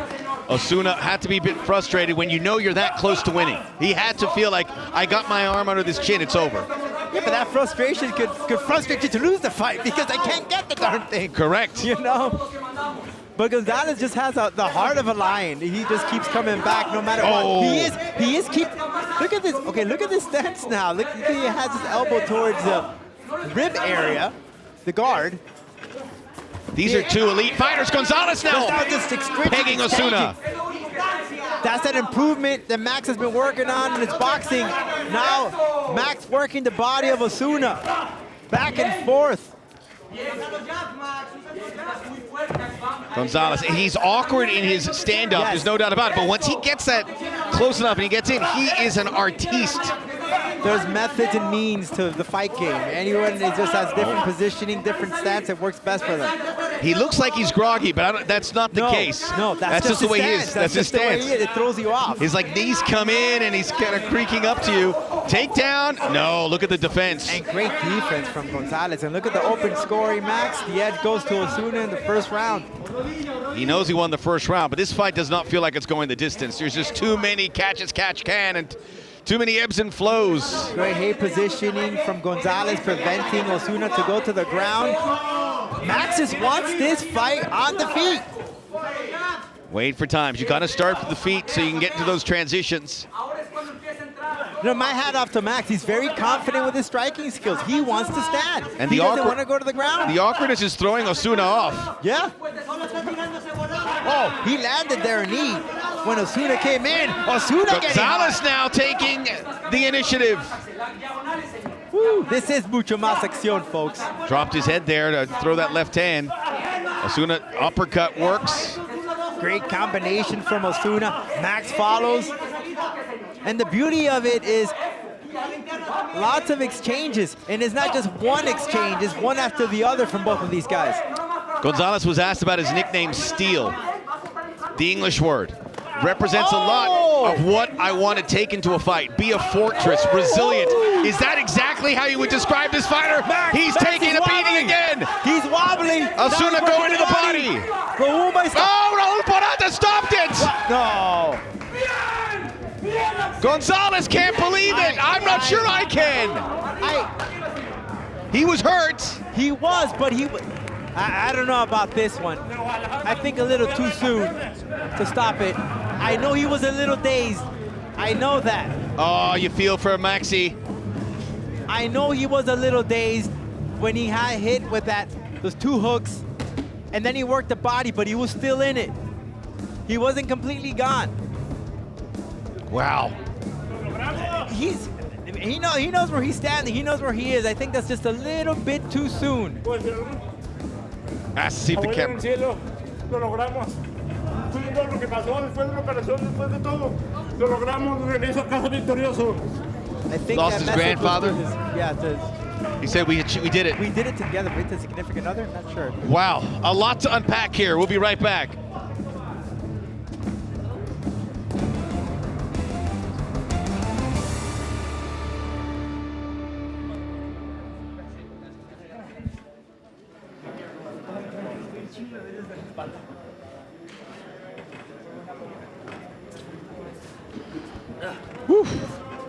Man. Let's not take away anything from Axel Osuna because this was a revival project where he was on a rocket ship as a flyweight, lost that fight in June to Reyes Cortez Jr. and had to reassess things.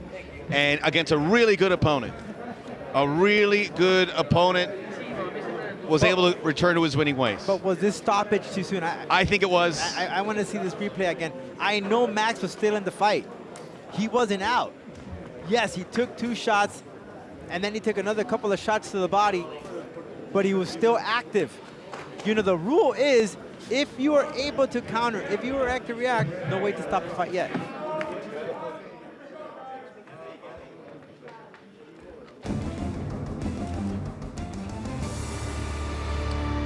We are back, and we wonder, we'll get another look at this. Raul Porata stopping the fight. There's no question that Maximiliano Gonzalez was hurt, but he was hurt in the first round and he persevered. Here we go. Great combination from Max. Max improvement in boxing, it's evident. We saw it here tonight against Axel. Great exchange. Max working the body. Osuna just throwing in their combination, the flurry of punches, hoping that one of these lands and goes for the knockout. And in that first round, and we'll see, here it is, that 1-2 combination. It was a teep to the gut. Max seems wobbly, but look, he's holding on to the head. He was able to, too soon, he wasn't out. Look at Max, he's still reacting well. Yeah, he was attempting to go for the clinch. He slipped off his hand. He put his elbows down to block those shots from Osuna, but Max wasn't out yet. And he immediately reacted to the referee. Now, he was hurt. He was hurt, and the referees have to err on the side of caution. They don't want to have a bad situation. And you know what? As I said, he hurt him in the first round. He bounced back, but you can't take that first round into consideration. He wasn't completely out. Maybe if that flurry of punches would have continued, but you can see that Max is putting his elbows down to his rib area to protect his body. And then even attempted to go for the clinch. So he was not completely out of the fight yet. This guy was still in the fight. Axel Osuna is a special fighter.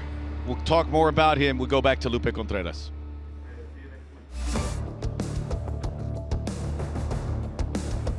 El referee Raúl Porrata interviene y para la contienda con un tiempo oficial de 2 minutos 34 segundos del segundo capítulo. Referee Raúl Porrata intervenes and stops this bout with an official time of 2 minutes 34 seconds on round number 2. Your winner, by way of TKO, el ganador por nocaut técnico, El Charro, Axel Osuna. Improves to 4-1, has a TKO victory to go with his 3 submission wins. Hats off to Maxi Gonzalez. He is an absolute sweetheart. He'll be back.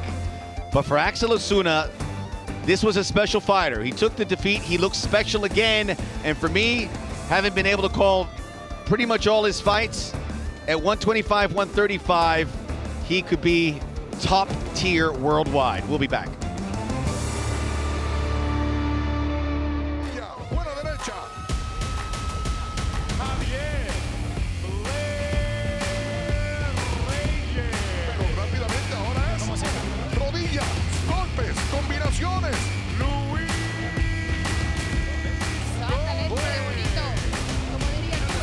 Está lastimado, Ernesto, no está recuperado todavía. No sabe cómo quitarse esa mano derecha.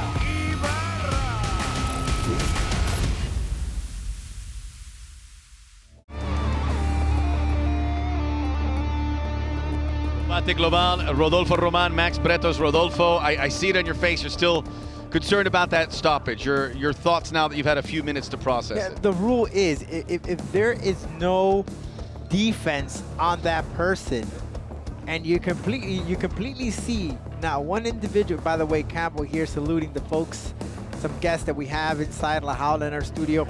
But the rule is... Our CBS folks from Paramount Plus, which we are broadcasting here in the United States and Canada. Hello.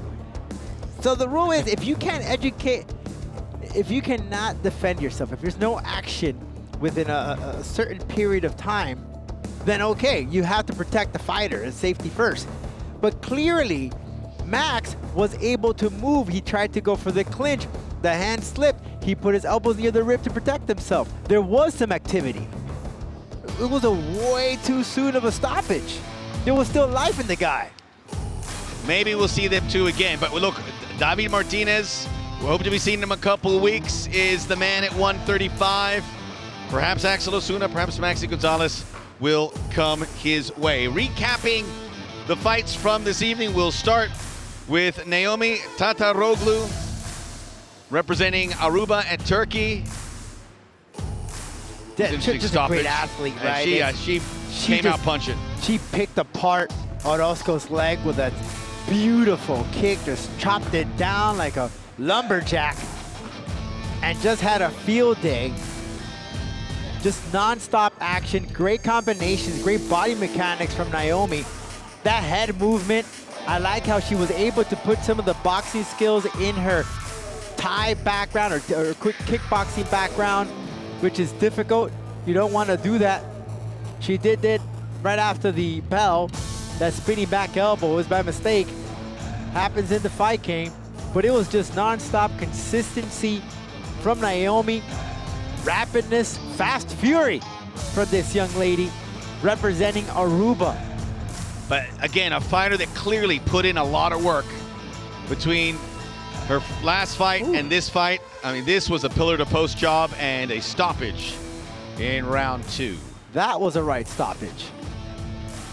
That was a very, very right. As you can see here. She got rocked. 1, 2, you got that that hook and followed up with a flurry of punches. Yeah, she did get rocked. See, that right there is a way to protect the fighter. Even Orozco knew it. You know, she was kind of dazed. Rightfully so. The victorious one is Naomi. Congratulations and welcome to La Jaula. So we got off to a great start, but we always get off to a great start, Rodolfo. We always do, and we always end well. And this time with a little controversy. A little drama. Look back at our co-main event. Caroline Gallardo, victorious over Stephanie Page. Yeah, show you some great. highlights from that one. Yeah, I'm sure we'll be just a few here. That's an improvement. Again, we love to see these fighters how from one fight to another, the improvement is there. They go back to their camps, improve on when they need to. They look at that tape, and then Alvarez versus Beltran. Great fight between these two, very strategic. Started off a little slow to test each other out. Alvarez switching stance. Beltran working the legs. At one point, the alley cat wasn't checking those kicks. You love that nickname. I You're making me love it. It's so like it's like a catchy phrase, you know, the alley cat. Well, the alley cat was a little bar not too far from where we are here in Miami. It had a bit of a reputation. I've heard stories. Not that I've ever been there. I'm from Miami, and I heard. Maybe you check that kick there from Beltran, Beltran giving the back. You never want to do that in a fight because you'll get clocked. Then Alvarez going to the floor. Beltran does have a couple of submission victories in his resume, working the body, but I think the edge here went to Alvarez because of his height. Yeah, Beltran just couldn't find perfectly it. displayed there with that jab, or that lead right. Beltran just couldn't find that goal. He did what a fighter in his position should have done, and is break down the taller fighter by attacking his legs, and he surely did. The proof is in the pudding. Look at Alvarez's leg just bruised up. There's no doubt, but Alvarez's striking was on point. And as you can see here, more takedown attempts. Beltran is working towards the end, throwing everything in the kitchen sink, but it was just too much, but too little in this fight as the fight ended. And Alvarez took this bout by way of split decision. Alvarez again in the winning column. In the shades. Senor Cool. Yeah. The shades, man, to go home. He's not actually wearing shades. We did that with our graphics department and painted them all. Like they do on those memes. So congratulations to the Alley Cat, and we will see him again, hopefully very soon, in the lightweight division. Feeling very confident, and the folks up in NorCal and Manteca have to be really pumped about their guy. Jordan Beltran just wasn't his night, but a talented striker. We'll see again. Didn't see his submission game at all, and that was his thing. His uppercut. He's synonymous for that. In his last fight, when he hit people, you could hear it across the street. It was loud. Oh, who can forget this was Gabriel Morales. Big moment for Venezuelan MMA. However, it was derailed by Pat the Leech Lehane, who flew across the jaula and just started pegging Morales. Picking and choosing his shots. His boxing was just crisp. Sure, he took some punishments. You'll see later on in the highlight reel that he was busted open under his the cheekbone. Oof. But Lehane, how he combines his boxing with his elbows is just phenomenal. It's just non-stop picking and choosing. See, when you're that confident, you can pick where you're going to land your shots. And Morales was just puzzled. He didn't know how to get around this. He heard the corner to move his head, bob and weave, but it was just too much. Lehane was just at another level. Such a fun, exciting, charismatic fighter. He feints. He'll fool him around and just strike. Get him where he wants him to. Lehane's striking, man, is just at another level. Great stuff from the Irishman, who fought for the first time here inside La Jaula at 145 pounds. Only his second fight where he actually gets to dedicate a full camp. Reminder, he's been in 2 tournaments and only 2 3-round fights. Great stuff from the Leech, Patrick Lehane. The referee here just saw too much. It was just too much. Morales just couldn't do anything at all. a bloodied but smiling Patrick Lehane for the victory. He got hit a couple times, but his face does not suggest how dominant he was in this fight, as he is now 5-1 and rising with a bullet. As we look at the stats, Pat Lehane is a blossoming star. And this was a guy that our matchmakers and our department, Mike Aframowitz, these are guys that they discovered, and now it's paying off. The guy went viral on the internet. He had an amazing knockout in the amateur levels. He came here to Combate Global last year, had a successful professional debut in 2021. Great stuff. And now, of course, the co-main event. We see Page from France. And a very slow walk by Gallardo. Gallardo, what an improvement from this young lady. Every fight, she just improves. Stephanie, of course, bringing in her background in Muay Thai, but Carolyn, you know, this is my mixed martial arts. Sure, I can go ahead, stand and bang, hit you with my kickboxing and Muay Thai, but guess what? I've been working on another arsenal. As she attempted that roundhouse kick, but she took the fight to the floor, where she had much success. Caroline, great stuff from this young lady, training with the folks of Valley Flow Striking in Chicago, home to our Enrique Gonzalez, world champion Juliana Pena, and so many other fighters that compete inside La Jaula. Great stuff, Max. So you can see here, just working the body, working the shots, and then side control. This is when she lands in those elbows, hammer fist, forearms. Eventually, our referee just saw enough. And then, of course, safety is first, which is a right call here to stop this fight. So you're saying they're batting .666 with the stoppages, and no complaints from Page. And Caroline Gallardo, as we've seen with Pat Lehane, and as we've seen with Axel Osuna, fighters that have been working on their craft, and it's so much work. You can see it etched on her face. Especially if you're a fighter, you feel so confident in one particular area, but this is mixed martial arts. You have to dedicate time to each martial art, whether it's wrestling, whether it's jiu-jitsu, whether it's boxing, whether it's kickboxing. So many levels, so many things, items that you have to work on to be that perfect fighter. And there will never be a perfect fighter because you're always gonna have a little disadvantage in a certain area. But you gotta mask it. You gotta smoke and mirrors, you know? The stats here previously shown. That was the co-main event. Caroline Gallardo, can't wait to see her next. And we've been fortunate to see her progression and how she's improved. Main event. Man, we talked this thing up, but did it live up to expectations? Because Axel Osuna said one thing. He says, I put that loss behind me. He did. He did. He looked like 2019 Axel. And look at this right here. Max, not afraid to exchange. He said he worked on his boxing. We saw it here tonight. Axel going to the ground. Gonzalez likes the jiu-jitsu game, has a brown belt. But Axel has that repertoire, that resume of submission victories, landing in shots from the ground game. And Max had that comeback of the year against Bryce Gamboa, where he seemed to be out. And he was on the verge of pulling that off right now in 2022 as he escaped this round. He seemed in very deep waters, but he was able to overcome it and make it to the second chapter of the fight. Max's boxing, again, has really improved from that first time that we saw him. Just back and forth exchanged. He wanted to knock out Axel. That's exactly what he stated prior to this fight. He was very confident with the work that he did. And you can see Axel landing that 1-2 shot. He did a teep to the gut and then another straight jab. He tried to go for the clinch, and this is where Raul steps in, the referee, way too early in my opinion. Even Max raised his hand, said, "What are you doing? I am still in the fight, dude." Look at this.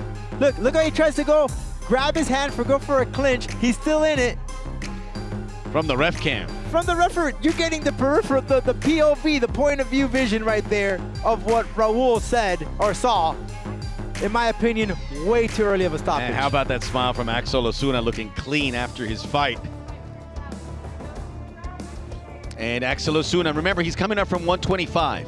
He's dominant there. He's going to fight some bigger dudes at 135, but so far, so good against a real good opponent. But if he wants to stay there, and he has that option, if he wants to stay there, he's going to be looking up to some dudes.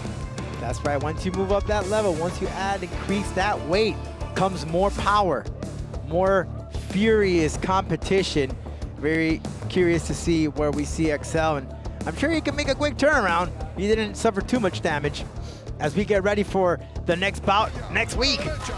There he is, Javier Blair Reyes, the Colombian sensation. Just like Caroline Gallardo, just like Pat Lehane, improving every fight. He'll fight Luis El Tigre Gomez. Deidre Begley, Chantel Coates in the co-main event. El Argentino Pablo Killer Caballero. Ernesto the Stallion Ibarra, who's 6-1.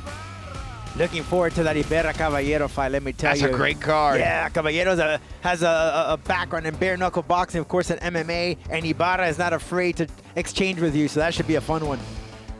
We're putting a bow on another amazing evening from Combate Global. And that's my words, but you saw it with your own eyes. And we are done. We will be back next Friday for a global audience.